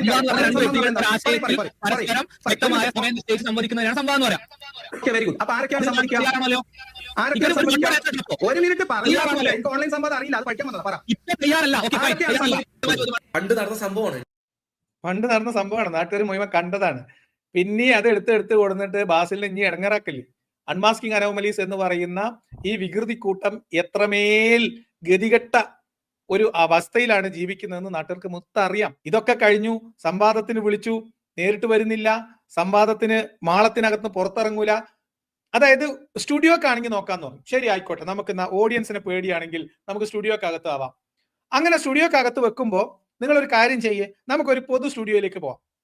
പുളിക്കൽ അവരുടെ സ്റ്റുഡിയോ, എന്റെ കൺട്രോളിലുള്ള സ്റ്റുഡിയോ അല്ലാത്ത ഒരു പൊതു സ്ഥലത്ത് ഒരു ചെറിയ സെറ്റപ്പിൽ 10-15 പേര് മാത്രം ഇരുപക്ഷത്തുനിന്നും സഹായത്തിന് വേണ്ട ആളുകൾ മാത്രം നിന്നുകൊണ്ട് ഒരു ഇൻഡോർ മീൻസ് ഒരു ചെറിയ മുറിക്കകത്ത്, ഒരു മീറ്റിംഗ് റൂമിനകത്ത് നമുക്കിത് ചെയ്യാം, ആളുകളെ ഓൺലൈനായിട്ട് കേൾപ്പിക്കാം, യൂട്യൂബിൽ അപ്ലോഡ് ചെയ്യാം എന്ന് പറഞ്ഞപ്പോൾ അതിന് അബ്ദുള്ള ബാസിൽ പറഞ്ഞ മറുപടി എന്താ അറിയാം? നിങ്ങൾക്ക് 1.5 മാസത്തെ കാത്തിരിപ്പിന് ശേഷം അബ്ദുള്ള ബാസിൽ പറഞ്ഞ മറുപടി, ഞങ്ങൾ പറഞ്ഞത് ഞങ്ങളെ പുളിക്കല സ്റ്റുഡിയോയിലാണ്, അവിടെയാണെങ്കിൽ ഞങ്ങൾ ഓക്കെ ആണ്, അല്ലെങ്കിൽ ഞങ്ങൾക്ക് പറ്റൂല, ഞങ്ങൾക്ക് സമയം വേണം. അപ്പൊ പുളിക്കല സ്റ്റുഡിയോയിൽ എന്താ ഇവരവിടുന്ന് കേബിൾ ഡയറക്റ്റ് കണക്ട് ചെയ്തിട്ടാണോ ഇവർ വർത്താനം പറയുന്നത്? ആണോ? പുളിക്കല സ്റ്റുഡിയോയിൽ ഇസ്ലാം പറയാം, പുറത്തെ സ്റ്റുഡിയോയിൽ പറയാൻ പറ്റൂല എന്ന്. ഇവരുടെ വീഡിയോകളുടെ അറ്റവും മൂലയും കട്ട് ചെയ്യുന്നതും ഇവരുടെ അറ്റമുറിയുടെ വൈദഗ്ധ്യവും നിങ്ങൾ കണ്ടില്ലേ? ഈ കട്ടുമുറിക്കലിന്റെ വൈദഗ്ധ്യം നിങ്ങൾ കണ്ടില്ലേ? ഇവരോടാണോ ഓൺലൈനിൽ ഡിബേറ്റിന് പോകേണ്ടത്? ആണോ? സത്യസന്ധത എന്നൊരു സാധനം തരിമ്പ് ഇല്ലാത്ത ഒരു കൂട്ടമായിട്ട് ഇവർ അധപ്പതിച്ചു കഴിഞ്ഞു. അത് ആൾക്കാർക്ക് തിരിച്ചറിഞ്ഞു കഴിഞ്ഞിട്ടുണ്ട്, വിശ്വാസികൾക്കൊക്കെ അത് അറിയാം, മുസ്ലിങ്ങൾക്ക് തന്നെ അറിയാം. അതിലേക്കൊക്കെ നമ്മൾ വരാം. മുസ്ലിങ്ങൾ മൊത്തത്തിലല്ലേ പറയുന്നത്, അതൊക്കെ വരാം. ഇങ്ങനെ നാണം കിട്ടുപോയൊരു മനുഷ്യന് പിന്നെ ഈ വഴി കണ്ടിട്ടില്ല. അപ്പോൾ നമ്മൾ അങ്ങനെ ഒരു മനുഷ്യനെ നമ്മൾ വീണ്ടും കുത്തി നോവിക്കാൻ പാടില്ല എന്നുള്ളൊരു പ്രബലമായിട്ടുള്ളൊരു അഭിപ്രായം വന്നു. അപ്പൊ അതുകൊണ്ടാണ് ഇവര് അതിനുശേഷം നടന്ന 2 സംവാദങ്ങളും വിശകലനം ചെയ്യാത്തത്. നിങ്ങൾക്ക് വിശ്വാസമായില്ലേ? നിങ്ങൾ ഇതൊക്കെ വിശ്വസിക്കണം പ്ലീസ്. എന്നെ ഉപദ്രവിക്കേണ്ട എന്ന് വിചാരിച്ചിട്ട് മാത്രമാണ്. ഞാനൊരു പാവാണ്, അതുകൊണ്ട് എന്നെ ഉപദ്രവിക്കേണ്ട, ആ ലിയാക്കത്തിനെ നോവിക്കണ്ട എന്ന് വിചാരിച്ച് മാത്രം പാവങ്ങൾ ഇത് ചെയ്യുന്നതാണ് എന്നാണ് അദ്ദേഹത്തിന്റെ വാദം. ഓക്കെ, ഇനി നിങ്ങൾക്ക് വിശ്വാസമായെങ്കിൽ വിശ്വാസമായി എന്ന് പറയും, വിശ്വാസമായിട്ടില്ലെങ്കിൽ വിശ്വാസമായിട്ടില്ല എന്ന് പറഞ്ഞോളി. പിന്നീട് ഇവരെ നമ്മളെ സാധാരണക്കാരനായിട്ടുള്ള ഷമീർക്കയുമായി ഡിബേറ്റ് നടത്തുന്നുണ്ട്. അപ്പൊ ഷമീർക്ക് ചോദിച്ച 6ഓളം ക്വസ്റ്റ്യൻസിന് അവര് ആൻസർ ചെയ്യാൻ തയ്യാറാവാതിരിക്കുകയും അവൻ ഉത്തരം പറയാതെ 6ഓളം ക്വസ്റ്റ്യൻസ് ഉത്തരം പറയാതെ അവൻ എസ്കേപ്പ് ആയി. അപ്പൊ നമുക്ക് അതിന്റെ വീഡിയോ കാണാം. മുന്നോട്ട് വെച്ചിരുന്നു, അതുകൂടാതെ ചോദ്യങ്ങൾ മുന്നോട്ട് വെച്ചിരുന്നു. അതിനുകൂടി അടുത്ത റിപ്പോർട്ടിലെങ്കിലും മറുപടി പറഞ്ഞു പോകണമെന്ന് അഭ്യർത്ഥിക്കാം. ക്ഷമയുടെ ചോദ്യങ്ങൾ കൂടുതലായതുകൊണ്ടാണ്, പല ചോദ്യങ്ങൾ ഉത്തരം അർഹിക്കാത്തതുകൊണ്ട്. ചോദ്യങ്ങൾ കൂടുതലാണ് പ്രശ്നം. ഈ സാധാരണക്കാരനായ എന്റെ മുന്നിൽ പോലും മറുപടി ഇല്ലാത്ത ലിയാക്കത്താണ് പല പണ്ഡിതന്മാരും ചർച്ച പിടിക്കുന്നതെന്ന് കേൾക്കുമ്പോൾ തന്നെ എല്ലാവരും സീരിയലായിരുന്നു. ഞാൻ എനിക്ക് ചെയ്യാനായിരുന്നു, കാരണം ഉത്തരമില്ല. അതുകൊണ്ടാണ് അല്ലാതെ കുറെ ചോദ്യം ഞാൻ ആകെ 6 ചോദ്യം ട്രസ്റ്റ് ചെയ്തിട്ട് ചോദിച്ചിട്ടുണ്ട്. അതിനൊന്നിനും മറുപടി കൃത്യമായിട്ട് പറയാൻ കഴിഞ്ഞിട്ടില്ല എന്നാണ് മനസ്സിലാക്കുന്നത്. ഇവിടെ സംഭവിക്കുന്നത് എന്താ, സാധാരണക്കാരായിട്ടുള്ള ഷമീർക്ക ഇവന് വലിയ പണ്ഡിതന്മാർ വേണം, പണ്ഡിതന്മാരെ കൊണ്ടുപോവാ ഡിബേറ്റ് ചെയ്യാനായിട്ട്. ഇവൻ ആരാ പണ്ഡിതന്മാരെ കൊണ്ടുപോകാൻ എന്ന് പറഞ്ഞു നടക്കുന്ന ലിയാഖത്ത് അലി ചേട്ടൻ പുള്ളിക്കാരന്റെ സാധാരണക്കാരിലെ ഷമീർക്കുമായി നടന്ന ഡിബേറ്റില് ഷമീർക്ക് ചോദിച്ച ക്വസ്റ്റ്യൻസിന് ഇവന് ഉത്തരം പറയാൻ സാധിക്കാതെ ഒഴിഞ്ഞു മാറുകയും ഈ ഉളുപ്പില്ലാത്ത കൂട്ടം എന്നിട്ട് ആ ചോദ്യമെങ്കിലും ആൾക്കാരെ കേൾപ്പിച്ചോ. ദാ ഷമീർ ഇന്ന ചോദ്യങ്ങൾ ചോദിച്ചു, അതിൽ ലിയാഖത്ത് ഇങ്ങനെ ഉത്തരം മുട്ടി എന്ന് കേൾപ്പിച്ചോ.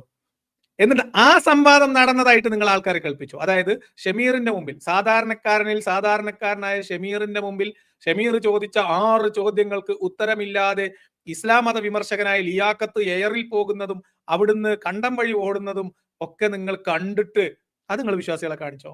എന്തേ കാണിച്ചില്ല? ആ 6 ചോദ്യങ്ങൾ കേൾപ്പിച്ചോ. എന്തൊക്കെയായിരുന്നു ആ ചോദ്യം എന്ന്? ഷമീറിനെ നമ്മൾ സംവാദവേദിയിൽ വെറും വെറുതെ വിട്ടതാണ്. അൺമാസ്കിംഗ് അനോമലീസിനും അവിടത്തേക്ക് ആളുകൾ, വിശ്വാസികൾ ആരും പങ്കെടുക്കരുത് എന്ന് ഫത്വ ഇറക്കിയ ഉസ്താദുമാർക്കും നാട്ടുകാരുടെ വിശ്വാസികളായിട്ടുള്ള പാവപ്പെട്ട മനുഷ്യന്റെ വീട്ടിൽ നിന്ന് ചെലവ് ചോറ് തിന്നതിന്റെ ഉളുപ്പ് ഒരല്പം അവശേഷിക്കുന്നുണ്ടെങ്കിൽ അവരുടെ ആസനത്തിൽ ആല് കിളിർത്താൽ അത് തണലാണ് എന്ന മിഥ്യാബോധത്തിൽ ഇരിക്കുന്നുണ്ടെങ്കിൽ അവർക്കൊരു ഇച്ചിരിയെങ്കിലും മാനക്കേട് തോന്നാൻ, ഒരു ഉളുപ്പുണ്ടാവാൻ വേണ്ടിയിട്ടാ ഷമീറിനോട് സംവാദത്തിന് പോയത്.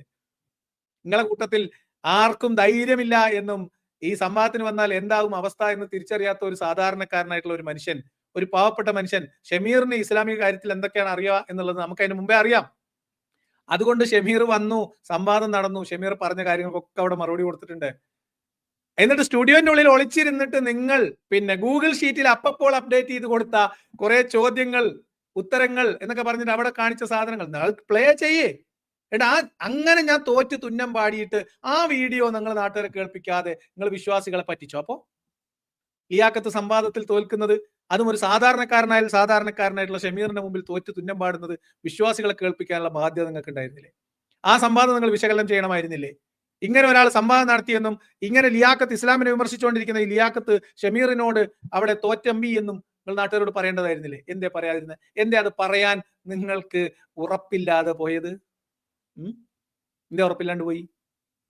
എന്നിട്ട് ഇപ്പോൾ ഒന്ന് ആലോചിച്ച് നോക്കണം, രാഹുൽ ഈശ്വറുമായി നടന്ന സംവാദവുമായി ബന്ധപ്പെട്ട് അതിന്റെ വിശകലനം ചെയ്യുന്നു എന്ന ഭാവേന അവർ ആ സംവാദ വിശകലനം നടത്തണം. അത് ശ്രദ്ധിക്കണം.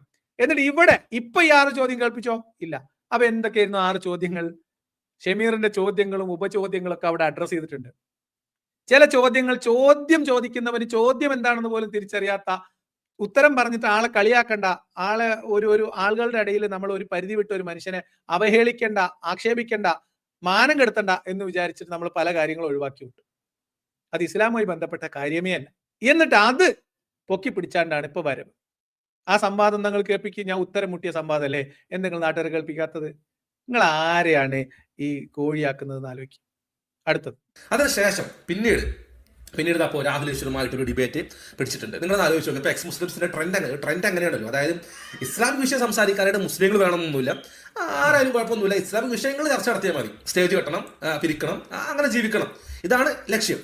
അപ്പോൾ അതിന് വേണ്ടിയിട്ട് മുസ്ലിങ്ങൾ തന്നെ വേണം നിർബന്ധമൊന്നുമില്ല. അപ്പോൾ ഇങ്ങനെ മുസ്ലിങ്ങളെ കിട്ടണ്ടേ? കാണുമ്പോ ഈ പിന്നെ ആമ അതിന്റെ തോടിനകത്തേക്ക് അതിന്റെ തല വലിക്കുന്ന പോലെ സ്റ്റുഡിയോന്റെ ഉള്ളിൽ വരും. ലിയാഖത്ത് എന്ന് കേൾക്കുമ്പോൾ തന്നെ മാളത്തിന്റെ ഉള്ളിലേക്ക് സ്റ്റുഡിയോന്റെ അകത്തേക്ക് പതുങ്ങും. ഇസ്ലാം മത വിമർശകരുമായിട്ട് മത രംഗത്തുള്ള ആളുകൾ സംവാദത്തിന് തയ്യാറാവാത്തത്, അല്ലെങ്കിൽ നമ്മളൊക്കെ രാഹുൽ ഈശ്വറിനോട് ഇസ്ലാമിക വിഷയം സംസാരിക്കേണ്ടി വരുന്നത്, ഇസ്ലാമിനെ ന്യായീകരിക്കാൻ നിങ്ങൾ രാഹുൽ ഈശ്വറിനെ പോലെയുള്ളവരെ വിലക്കെടുത്ത ഗതികേട് നിങ്ങൾക്കുള്ളത് കൊണ്ടാണ് നിങ്ങൾ ചെയ്യേണ്ട പണി വേറെ ആളെ കൊണ്ട് ചെയ്യിപ്പിക്കുമ്പോൾ അയാളോട് വിളിച്ച് സംവാദം നടത്തുന്നത്. അത് നിങ്ങളുടെ ഗതികേടാണ്, ഞങ്ങളുടെ ഗതികേടല്ല.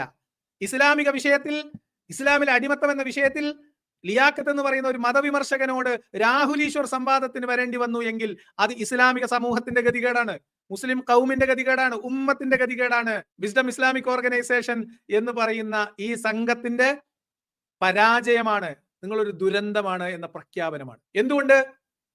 മതവിമർശകരോട് സംവാദത്തിന് പോകരുത് എന്നും അവരുടെ ആശയങ്ങൾ ഇസ്ലാമിക സമൂഹം കേൾക്കും എന്നും അങ്ങനെ കേട്ട് കഴിഞ്ഞാൽ പലരുടെയും ഈമാൻ തെറ്റിപ്പോകും എന്നും പേടിച്ച് അറച്ചു നിൽക്കുന്ന TK അഷ്റഫിന്റെ വാക്കുകളിൽ നിന്ന് നിങ്ങൾ അത് നേരിട്ട് കേട്ടോളൂ.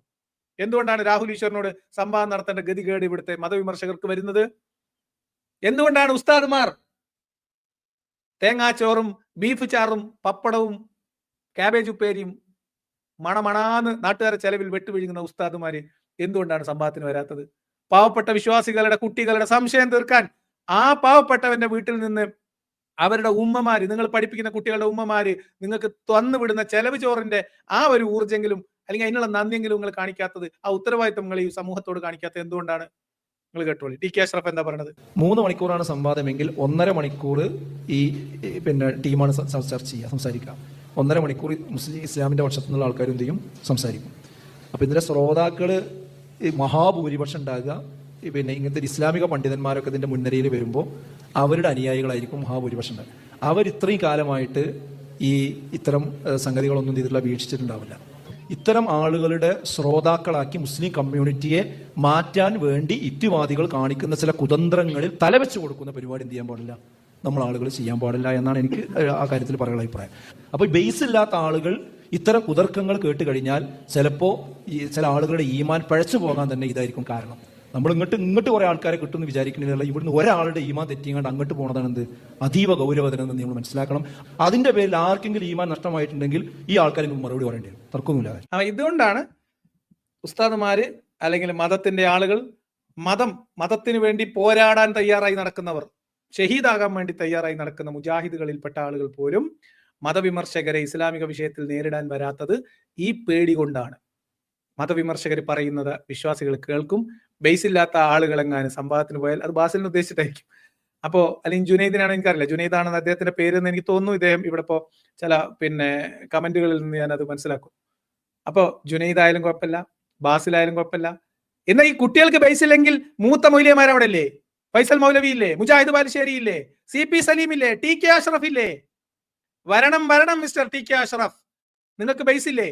നിങ്ങളുടെ വിശ്വസിച്ച് നിങ്ങളുടെ ആദർശത്തെ പിൻപറ്റി നിങ്ങളുടെ സംഘടന വളർത്താൻ അവരുടെ അധ്വാനത്തിൽ നിന്ന് പണം തരുന്ന സാധാരണ വിശ്വാസികളായിട്ടുള്ള മുജാഹിദുകളായിട്ടുള്ള തൗഹീദിൽ അടിയുറച്ചു നിൽക്കണമെന്ന ആഗ്രഹത്തിന്റെ പുറത്ത് നിങ്ങൾ തൗഹീദിന്റെ വാഹകരാണ് എന്ന് തെറ്റിദ്ധരിച്ച് നിങ്ങളുടെ കൂടെ നിൽക്കുന്ന മനുഷ്യരുടെ ഈമാനിൽ ഉറപ്പുവരുത്താൻ, അള്ളാഹുവിന്റെ മാർഗത്തിൽ അള്ളാഹുവിന്റെ വചനം പ്രകീർത്തിക്കാൻ ഒരു അവസരം കിട്ടുമ്പോൾ അതിൽ പങ്കെടുക്കലാണ് ജിഹാദ് എന്നും അതിൽ നിന്ന് മാറിപ്പോകുന്നത് യുദ്ധത്തിൽ നിന്ന് ജിഹാദിൽ നിന്ന് പിന്മാറ്റമാണ് എന്നും അള്ളാഹു വൻപാപങ്ങളിൽ എണ്ണിയ യുദ്ധത്തിൽ നിന്ന് പിന്തിരിയലാണെന്ന് നിങ്ങൾക്കറിയില്ലേ? ബേസില്ലാത്ത കുട്ടികളെ മാറ്റി നിങ്ങൾക്ക് വന്നൂടെ? എന്താ വരാത്ത നിങ്ങള്? എന്താ അഷ്റഫ് ഉസ്താദ് നിങ്ങൾ വരാത്ത? എന്താ നിങ്ങൾക്ക് കുഴപ്പം? നിങ്ങൾക്ക് എന്താ പ്രശ്നം? അതും പ്രശ്നം തന്നെ. വിമർശകർ പറയുന്നത് കേട്ടാൽ വിശ്വാസികളുടെ ഈമാൻ തെറ്റിപ്പോവും. നമ്മൾ എല്ലാവരും ഇസ്ലാമിലേക്ക് വരാൻ വേണ്ടിയിട്ടാണല്ലോ കുവൈത്തിൽ നിന്നും ഖത്തറിൽ നിന്നും സൗദിയിൽ നിന്നും ഫണ്ട് വാങ്ങിയിട്ട് കേരളത്തിൽ വിദേശ ഫണ്ട് ഏറ്റവും കൂടുതൽ സ്വീകരിക്കുന്ന മതസംഘടനകളിൽ ഒന്ന് വിസ്ഡം ഇസ്ലാമിക് ഓർഗനൈസേഷൻ ആണ്, അല്ലേ? വഹാബിസം അതിന്റെ തനത് ഫോമിൽ മുഹമ്മദ് ബിൻ അബ്ദുൽ വഹാബിന്റെ കരാളമായിട്ടുള്ള ആ ഒരു ദീന്, ക്രൂരമായ തൗഹീദ്, മനുഷ്യരെ കൊല്ലുന്ന തൗഹീദ്, മനുഷ്യരെ ശത്രുപക്ഷത്ത് നിർത്തുന്ന തൗഹീദ്, മുസ്ലിങ്ങളെ പോലും കൊന്നു തള്ളിയ തൗഹീദ്, ആ തൗഹീദിന്റെ പ്രചാരകർ ഞങ്ങളാണെന്ന് പറഞ്ഞിട്ട് വിദേശത്തു നിന്നുള്ള ഉൾപ്പെടെയുള്ള ഇസ്ലാമിക സലഫി വിങ്ങുകളുടെ സഹായത്തിൽ പ്രവർത്തിക്കുന്ന വിസ്ഡം ഇസ്ലാമിക് ഓർഗനൈസേഷന്റെ അവസ്ഥ ഇതാണ്. നിങ്ങളെ കൊണ്ട് പറ്റൂല, പിന്നെ ആരെ കൊണ്ട് പറ്റും നിങ്ങൾ വിചാരിക്കുന്നത്? എന്നിട്ട് ഈ പൊടി കുട്ടികളെ പറഞ്ഞയച്ചിട്ട് കളിയാക്കി ചിരിക്കുക. ഊസറും പുളിയുണ്ടോ മൂല്യമാരങ്ങൾക്ക്? ഉണ്ടോ? വിസ്ഡം ഇസ്ലാമിക് ഓർഗനൈസേഷന്റെ സംഘടന സാരഥ്യം വഹിക്കുന്ന മുഴുവൻ പണ്ഡിതന്മാരെയും ഒന്നു ചേർത്ത് ഞാൻ വെല്ലുവിളിച്ച വെല്ലുവിളികൾ അവിടെ കിടക്കണ്ടല്ലോ. ഒരെണ്ണം നിങ്ങൾ സമസ്ത കുട്ടികളോട് ഭയങ്കര ഗീർവാണ് അടിക്കലുണ്ടല്ലോ. നിങ്ങൾ എന്താ വരാത്തന്നിട്ട്? ഈ രാഹുൽ ഈശ്വറുമായി നടന്ന ഡിബേറ്റിലും തേഞ്ഞൊട്ടുന്നത് ലൈവായിട്ട് കണ്ട ആൾക്കാരാണ് നമ്മൾ. ഇവ കൊണ്ടുവന്ന ഓരോ ആരോപണങ്ങൾക്കും കൃത്യമായിട്ട് മറുപടി കൊടുത്ത് അവന് തേഞ്ഞൊട്ടിപ്പോയ നമ്മൾ കണ്ടതാണ്. അപ്പൊ അതിനുശേഷം നമ്മൾ വീണ്ടും ശവത്തിൽ കുത്തണ്ടല്ലോ എന്ന് കരുതിയിട്ടാണ് നമ്മൾ എന്ത് ചെയ്തത്, ഈ വീഡിയോ ചെയ്യാതിരുന്നത്. നിങ്ങളൊരു കാരുണ്യം നോക്കണേ. രാഹുൽ ഈശ്വർ ഞാൻ ഉന്നയിച്ച എല്ലാ ആരോപണത്തിനും ഓരോന്നിനും എണ്ണി മറുപടി പറഞ്ഞ് ഞാൻ തേഞ്ഞൊട്ടിയാണല്ലോ. രാഹുൽ ഈശ്വറിന് പോലും അങ്ങനെ ഒരു വാദമില്ല. ഇനി ഇത് നിങ്ങൾ സ്വകാര്യത്തിൽ കാണുന്നു. സ്റ്റുഡിയോന്റെ ഉള്ളിൽ ഇരുന്നിട്ട് ഞാനും രാഹുൽ ഈശ്വർ നടത്തിയ സംവാദങ്ങൾ സ്റ്റുഡിയോയിൽ ഓളിയൊക്കെ കുറച്ച് നാട്ടുകാർ കേൾക്കാതെ കണ്ടതാ. കേൾപ്പിക്കണ്ടേ മിസ്റ്റർ? അങ്ങനെ തേഞ്ഞൊട്ടിയ സംവാദം, നേരത്തെ സാധാരണക്കാരിൽ സാധാരണക്കാരനായിട്ടുള്ള ഒരു മനുഷ്യനോട് നടത്തിയ സംവാദം, ഇപ്പോൾ ഇതാ ഇസ്ലാം എന്താണെന്ന് അക്കും പുക്കും തിരിയാത്ത രാഹുൽ ഈശ്വറിനോട് പോലും ലിയാഖത്ത് സംവാദത്തിൽ അമ്പയെ പരാജയപ്പെട്ടു എന്നാണെങ്കിൽ അത് നിങ്ങൾ സ്വകാര്യത്തിൽ കണ്ട് നിർവൃതി അടയാണ് ചെയ്യേണ്ടത്. നിങ്ങൾ കൗമിനെ കേൾപ്പിച്ചു കൊടുക്കണ്ടേ? അറ്റ്ലീസ്റ്റ് നിങ്ങളെ സംഘടനക്കാരെ കേൾപ്പിച്ചു കൊടുക്കണ്ടേ? ഏറ്റവും ചുരുങ്ങിയത് അൺമാസ്കിംഗ് അനോമലീസ് എന്ന് പറയുന്ന ചാനലിൽ ആ വീഡിയോ മുഴുവനായിട്ട് എടുത്ത് അപ്ലോഡ് ചെയ്തോളൂ. ഞങ്ങൾ നിങ്ങളുടെ പോലെ കോപ്പിറൈറ്റ് സ്ട്രൈക്ക് തരില്ല എന്ന് ഞാൻ പറഞ്ഞില്ലേ, പബ്ലിക്കായിട്ട് പറഞ്ഞില്ലേ, വെല്ലുവിളിച്ചില്ലേ? ഇപ്പോഴും ഞാൻ ആ വെല്ലുവിളി ആവർത്തിക്കുന്നു. ഷമീറുമായിട്ടുള്ള സംവാദവും രാഹുൽ ഈശ്വറുമായി നടന്ന സംവാദവും അതിൽ ലിയാഖത്ത് തേഞ്ഞൊട്ടി എന്നാണ് നിങ്ങളെ വാദം. കേൾപ്പിക്കും, നിങ്ങൾക്ക് ആർജമുണ്ടെങ്കിൽ കേൾപ്പിക്കും, ഉസുറും പുളി ഉണ്ടെങ്കിൽ കേൾപ്പിക്കും. നിങ്ങളൊക്കെ എന്ത് തരം തൊലിയാണ് കെട്ടിവെച്ച് നടക്കുന്നതെന്നാണ് ആലോചിക്കുന്നത്. ഇവിടെ രാഹുൽ ഈശ്വറുമായി നടന്ന സംവാദ വിഷയത്തിൽ അടിമത്തവുമായി ബന്ധപ്പെട്ട ഒരു കാര്യവും തൊട്ടു നോക്കാതെ ഇദ്ദേഹം നേരെ പോകുന്നത് എന്തിനറിയോ? ലിയാഖത്ത് മുസ്ലിം വിരുദ്ധനാണ്, ഇവിടുത്തെ വലതുപക്ഷ തീവ്രവാദികളുടെ അതേ ആശയം തന്നെയാണ് ലിയാഖത്തും പറയുന്നത്. അതായത് ഞാൻ ഒരു മതവിരോധിയും മതവെറിയുള്ള ആള്, മുസ്ലിം വെറുപ്പ് പടർത്തുന്ന ആള്, വിദ്വേഷം പ്രചരിപ്പിക്കുന്ന ആളാണ് എന്ന് സമർത്ഥിക്കേണ്ട രണ്ട് വിഭാഗം ആളുകളാണ് കേരളത്തിലുള്ളത്. ഒന്ന് ഈ വിസ്ഡം ഇസ്ലാമിക് ഓർഗനൈസേഷന്റെ കുട്ടികളാണ്, രണ്ടാമത്തത് ചില ബ്ലഡി എത്തീസ്റ്റുകളാണ്. അവർ ഒരു ഭാഗത്ത് നമ്മളുടെ വീഡിയോ അറ്റം കട്ട് ചെയ്ത് മുറിച്ചുകൊണ്ട് വന്നിട്ട് ഇവർ രണ്ടാളും ഒരേ വീഡിയോന്റെ ഭാഗങ്ങളാണ് പ്രചരിപ്പിക്കുന്നത് കേട്ടോ. സാമാന്യ ബോധം തലയിലുള്ളവർക്ക് കേട്ടാൽ മനസ്സിലാകാവുന്ന കൃത്രിമത്വം അതിനകത്തുണ്ട് സ്വന്തമായിട്ട്. അപ്പൊ ഈ രണ്ട് കൂട്ടരും ഒരേ വീഡിയോ ക്ലിപ്പുകൾ പരസ്പരം പ്രചരിപ്പിക്കുക. അത് ഇവർ പരസ്പരം ഒരേ സാധനം പ്രചരിപ്പിക്കുക. എന്താണ്? ലിയാഖത്തും പിന്നെ മുസ്ലിം വെറുപ്പുള്ള ആളാണ്. എന്നിട്ട് അത് സ്ഥാപിക്കാൻ കഴിയാതെ വരുമ്പോൾ ഒരു ഭാഗത്തുനിന്ന് ലിയാഖത്ത് ഏത് സമയത്ത് ഇസ്ലാമിലേക്ക് പോകാൻ സാധ്യതയുള്ള ഒരു ജിഹാദിയാണ്, യഥാർത്ഥത്തിൽ മതം വിട്ടിട്ടില്ല, ഉള്ളിൽ ജിഹാദി ഒളിഞ്ഞിരിപ്പുണ്ട് എന്ന വൃത്തികേട് പറയാം. എന്തിനാ അത് അറിയില്ല, എന്തിനാന്ന് എനിക്കറിയാം, പക്ഷെ കേൾക്കുന്നവർക്ക് കൺഫ്യൂഷൻ ഉണ്ടാവുക. ഇതാണ് ഇതിലെ കാര്യം. അപ്പൊ എന്തായാലും നിങ്ങൾ രണ്ടാളും ഒരുമിച്ച സ്ഥിതിക്ക്, നിങ്ങൾ രണ്ടു കൂട്ടരും ഒരുമിച്ച സ്ഥിതിക്ക് നിങ്ങൾ ജോയിന്റ് ആയിട്ട് ഒരു പരിപാടി സംഘടിപ്പിക്കണം എന്നാണ് എനിക്ക് നിങ്ങളോട് പറയാനുള്ളത്. അതിൽ ലിയാഖത്തിന്റെ ഇസ്ലാം മതവിമർശനം മുസ്ലിം വെറുപ്പാണോ മതവിമർശനമാണോ, ആരാണ് മതവിമർശനം നടത്തുന്നത്, ആരാണ് വെറുപ്പ് പ്രചരിപ്പിക്കുകയും തീവ്രവാദ സംഘങ്ങൾക്ക് ഒത്താശ ചെയ്യുകയും ചെയ്യുന്നത് എന്ന് നമുക്ക് പരിശോധിക്കാം. അതവിടെ കേട്ടെ. അപ്പൊ നിങ്ങൾ ജോയിന്റ് ആയിട്ട് വരി. നിങ്ങൾ വീഡിയോ ക്ലിപ്പ് അങ്ങോട്ടും കൂടി ഷെയർ ചെയ്ത് കളിച്ചിട്ട് കാര്യമില്ല, ജോയിന്റ് ആയിട്ട് വരി. ഇനി ഇദ്ദേഹം അതിൽ ഉയർത്താൻ ശ്രമിക്കുന്നത്, രാഹുൽ ഈശ്വറുമായിട്ട് നടന്ന സംവാദത്തിൽ ഇദ്ദേഹം സ്ഥാപിക്കാൻ ശ്രമിക്കുന്നത്, ഇവിടുത്തെ വലതുപക്ഷ പിന്നെ തീവ്രവാദ ഗ്രൂപ്പുകൾ മുസ്ലിം വെറുപ്പ് ഉണ്ടാക്കാൻ വേണ്ടി പ്രചരിപ്പിക്കുന്ന അതേ ആശയം തന്നെയാണ് ഞാനും പറയുന്നത് എന്നാണ്. അപ്പൊ അത് നമുക്കൊന്ന് കേൾക്കാം. അതിനുള്ള മറുപടിയാണ് ഈ വെല്ലുവിളിയിൽ നമ്മൾ ഉൾപ്പെടുത്തുന്നത്. ഉസ്താദ് ജുനൈദ് ശ്രദ്ധയോടെ കേൾക്കണം. ബാസിലെ സ്റ്റുഡിയോനകത്ത് നിന്ന് കേട്ടോളൂ, നിങ്ങൾ കാര്യാക്കണ്ട എന്നുകൂടി അറിയിക്കുന്നു. ലിയാഖത്തിന് ചെയ്യുന്ന കാര്യം എന്താ? നിങ്ങൾ ഡിബേറ്റ് ശ്രദ്ധിച്ച് മനസ്സിലാവും. ഡിബേറ്റിന്റെ അകത്ത് ഐസിസ് എന്ന് പറയുന്ന തീവ്രവാദ സംഘടന അത് തന്നെയാണ് ഇസ്ലാം. അതായത് ഒരാൾ ഇസ്ലാം അനുസരിച്ച് ജീവിക്കുകയാണെങ്കിൽ, ഒരാൾ പ്രവാചകന്റെ അധ്യാപനങ്ങൾ അനുസരിച്ച് ജീവിക്കുകയാണെങ്കിൽ, ഒരാൾ ഖുർആൻ പഠിക്കുകയാണെങ്കിലും ഹദീസ് പഠിക്കുകയാണെങ്കിലും ഒരാൾ ദീൻ അനുസരിച്ച് ജീവിക്കുകയാണെങ്കിൽ എന്തായി മാറി? അവൻ തീവ്രവാദിയായിട്ട് മാറി. ഇത് തന്നെയാണ് പറയുന്നത്. ഇത് തന്നെയാണ് നമ്മുടെ വലതുപക്ഷ തീവ്ര വർഗീയ സംഘടനകളും പറയുന്നത്. ഒരു വ്യത്യാസമല്ല. ഒരാൾ പറയുമ്പോൾ പിന്നെ പോളിഷ് ചെയ്ത് പറയുന്നത് തന്നെ ഉള്ളൂ. രണ്ടുപേരും പിടിക്കുന്ന മൂക്കന്നെയാണ്. ഒന്ന് വളഞ്ഞു പിടിക്കുന്നു, ഒന്ന് നേർ പിടിക്കുന്നു, അത്ര വ്യത്യാസമുള്ളൂ. ലിയാഖത്തിൽ പിടിക്കുന്നത് മൂക്കന്നെയാണ്. അതായത് ഐസിസ് ഇസ്ലാം തന്നെയാണ്. ഞാൻ പറഞ്ഞല്ല, പ്രമാണം തെളിവാണ്. ഞാൻ കുറച്ചുകൂടി കടത്തി പറയാം. ഐസിസ് ഇസ്ലാമാണ്. എല്ലാ മുസ്ലിങ്ങളും തീവ്രവാദികളാണ് എന്നതിനർത്ഥമില്ല. എല്ലാ മുസ്ലിങ്ങളും ജിഹാദികളാണെന്നോ എല്ലാ മുസ്ലിങ്ങളും ഐസിസുകാരാണെന്നൊന്നും ഞാൻ പറഞ്ഞതിനർത്ഥമില്ല. അത് ഉണ്ടാക്കണ്ട. അതേ സമയത്ത് ISIS ചെയ്തത്, ഞാൻ അവിടെ ചോദിച്ച കാര്യം, ISIS ചെയ്തത് മുഹമ്മദ് നബി ചെയ്യാത്ത, മുഹമ്മദിന്റെ മാതൃക അനുസരിച്ചോ ഖുർആനികമായിട്ടുള്ള അധ്യാപനം അനുസരിച്ചോ തെറ്റാണ് എന്ന് സമർത്ഥിക്കാൻ കഴിയുന്ന എന്തെങ്കിലും ഒരു കാര്യം ഉണ്ടെങ്കിൽ പറയൂ എന്നാണ് സംവാദവേദിയിൽ വെല്ലുവിളിച്ചത്. വിഷയം അടിമത്തമായിരുന്നു, ISISും ജിഹാദുമായിരുന്നില്ല എന്ന് ഓർക്കണം. യസീദി പെൺകുട്ടികളെ പിടിച്ചെടുത്ത് ലൈംഗികമായി ദുരുപയോഗം ചെയ്ത് അവരെ ചന്തയിൽ അവയവ പരിശോധന വരെ നടത്തി വിൽപ്പന നടത്തിയത് മുഹമ്മദ് നബിയുടെ കാലത്ത് പല ഗോത്രങ്ങളോടും മുഹമ്മദും സംഘവും ചെയ്ത കിരാത കൃത്യമാണ് എന്നാണ് ഞാൻ പറഞ്ഞത്. അതിന് ഖുർആനിൽ തെളിവുണ്ട് എന്നാണ് ഞാൻ പറഞ്ഞത്. അപ്പോ അതിനെ വക്രീകരിച്ച് അടിമത്ത വിഷയത്തിൽ പറഞ്ഞ ആ വാദത്തെ മുറിച്ചെടുത്ത് ലിയാഖത്ത് കണ്ടോ പറയുന്നു എല്ലാ മുസ്ലിങ്ങളും ഐസിസ് ആണ് ഞാൻ പറഞ്ഞു എന്നാണ്. അത് 8ആയി മടക്കി വെച്ചോ എന്നാണ് പറയാനുള്ളത് ജുനൈദിനോട്. ഞാനിവിടെ ഒന്നുകൂടി വെല്ലുവിളി സ്പഷ്ടമായിട്ട് വെക്കാണ്. അൺമാസ്കിംഗ് അനോമലീസ് എന്ന് പറയുന്ന സംഘടന അവരെന്തൊക്കെയാണെങ്കിലും മുജാഹിദുകളുടെ ഒരു ഗ്രൂപ്പാണല്ലോ, സലഫികളുടെ, വഹാബികളുടെ. അതുകൊണ്ട് നിങ്ങളുടെ ഷെയ്ഖ്, നിങ്ങളുടെ തലതൊട്ടപ്പനായ ഷെയ്ഖ് നിങ്ങൾ പറയുന്ന അശ്ശൈഖ് മുഹമ്മദ് ബിൻ അബ്ദുൽ വഹാബ് എന്ന കൊടുംഭീകരവാദി ഇസ്ലാമിക തീവ്രവാദത്തിന്റെ ആധുനിക കാലത്തെ ഇസ്ലാമിക തീവ്രവാദത്തിന്റെ ആശയപരമായ അടിത്തറ ഇബ്നു തൈമിയ്യയിൽ നിന്ന് പ്രചോദനം ഉൾക്കൊണ്ട് സൈനിക സംഘങ്ങളെ രൂപീകരിച്ച് മുഹമ്മദ് 6-ാം നൂറ്റാണ്ടിൽ മക്കയിലും മദീനയിലും പരിസരത്തും ചെയ്തു കൂട്ടിയ കിരാത കൃത്യങ്ങൾ അതുപോലെ ആവർത്തിച്ച് 10,000-കണക്കിന് മനുഷ്യരെ കൊന്നു തള്ളിയിട്ട് മുഹമ്മദ് ബിൻ അബ്ദുൽ വഹാബ് എന്ന തീവ്രവാദി, ആധുനിക ഇസ്ലാമിക തീവ്രവാദത്തിന്റെ ഉപജ്ഞാതാവ് സ്ഥാപിച്ച വഹാബിയത്ത് എന്ന് പറയുന്ന ഈ ഭീകരമായ തൗഹീദ്, ഈ വൃത്തികെട്ട തൗഹീദ്, മുസ്ലിങ്ങൾക്ക് പോലും ജീവഭയത്തിൽ നാടുവിടേണ്ടി വന്ന, കൊല്ലപ്പെടേണ്ടി വന്ന ആ തൗഹീദ്, ആ മുഹമ്മദ് ബിൻ അബ്ദുൽ വഹാബ് എന്ന് പറയുന്ന ഭീകരവാദി, ആധുനിക ഭീകരവാദികളുടെ ഗോഡ് ഫാദർ ആയിട്ടുള്ള മുഹമ്മദ് ബിൻ അബ്ദുൽ വഹാബ് കൊണ്ടുവാ, നിങ്ങളെ ശേഖന്മാരെടുത്തിട്ട് വാ. അവർ ചെയ്തതും ISIS ചെയ്തതും മുഹമ്മദ് നബി മക്കയിൽ ചെയ്തതിന്റെ തനിയാവർത്തനമാണ്, മദീനയിൽ ചെയ്തതിന്റെ തനിയാവർത്തനമാണ്. ഇവർക്കെല്ലാവർക്കും പ്രമാണം ഖുർആനും ഹദീസുമാണ്. ഇനിയുണ്ട് സമീകരണങ്ങൾ. അതുകൊണ്ട് നീ പറയുന്ന ഭാഗം ഇദ്ദേഹം പറയുന്ന ഭാഗം ഒന്നുകൂടി കേൾപ്പിക്കാം. അതിനുശേഷം എന്റെ വെല്ലുവിളി ഞാൻ മുന്നോട്ട് വെക്കാം. ആർജവമുണ്ടെങ്കിൽ വിസ്ഡം ഇസ്ലാമിക് ഓർഗനൈസേഷൻ എന്ന് പറയുന്ന സംഘടനയുടെ, അല്ലെങ്കിൽ ഏതെങ്കിലും മുജാഹിദ് സംഘടനയുടെ, ഏതെങ്കിലും വഹാബിയുടെ ആത്മവിശ്വാസമുള്ള ഏതെങ്കിലും ഒരു വഹാബി കേരളത്തിലുണ്ടെങ്കിൽ ഞാൻ വെല്ലുവിളിക്കുന്നു.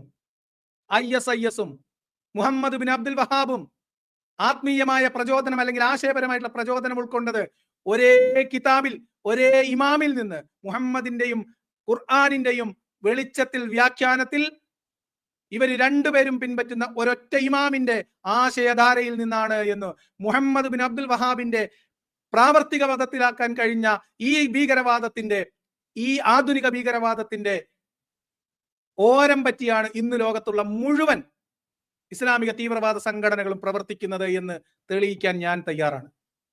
നിങ്ങൾ വെല്ലുവിളിക്കുന്നു. നിങ്ങൾ എല്ലാ മുസ്ലിമും ISIS ആണെന്ന് ഞാൻ പറഞ്ഞു നിൽക്കുന്നത് നിങ്ങൾ 8 മടക്കി വെച്ചാൽ മതി. അതായത് വലതുപക്ഷ തീവ്ര സംഘടനകൾ, വർഗീയ സംഘടനകൾ പറയുന്നത് എന്താണോ അത് അങ്ങനെ തന്നെയാണ് ഈ ഒരു ഡിബേറ്റിൽ സംസാരിച്ചിട്ടുള്ളത്. നമുക്ക് ആ വീഡിയോ കാണാം.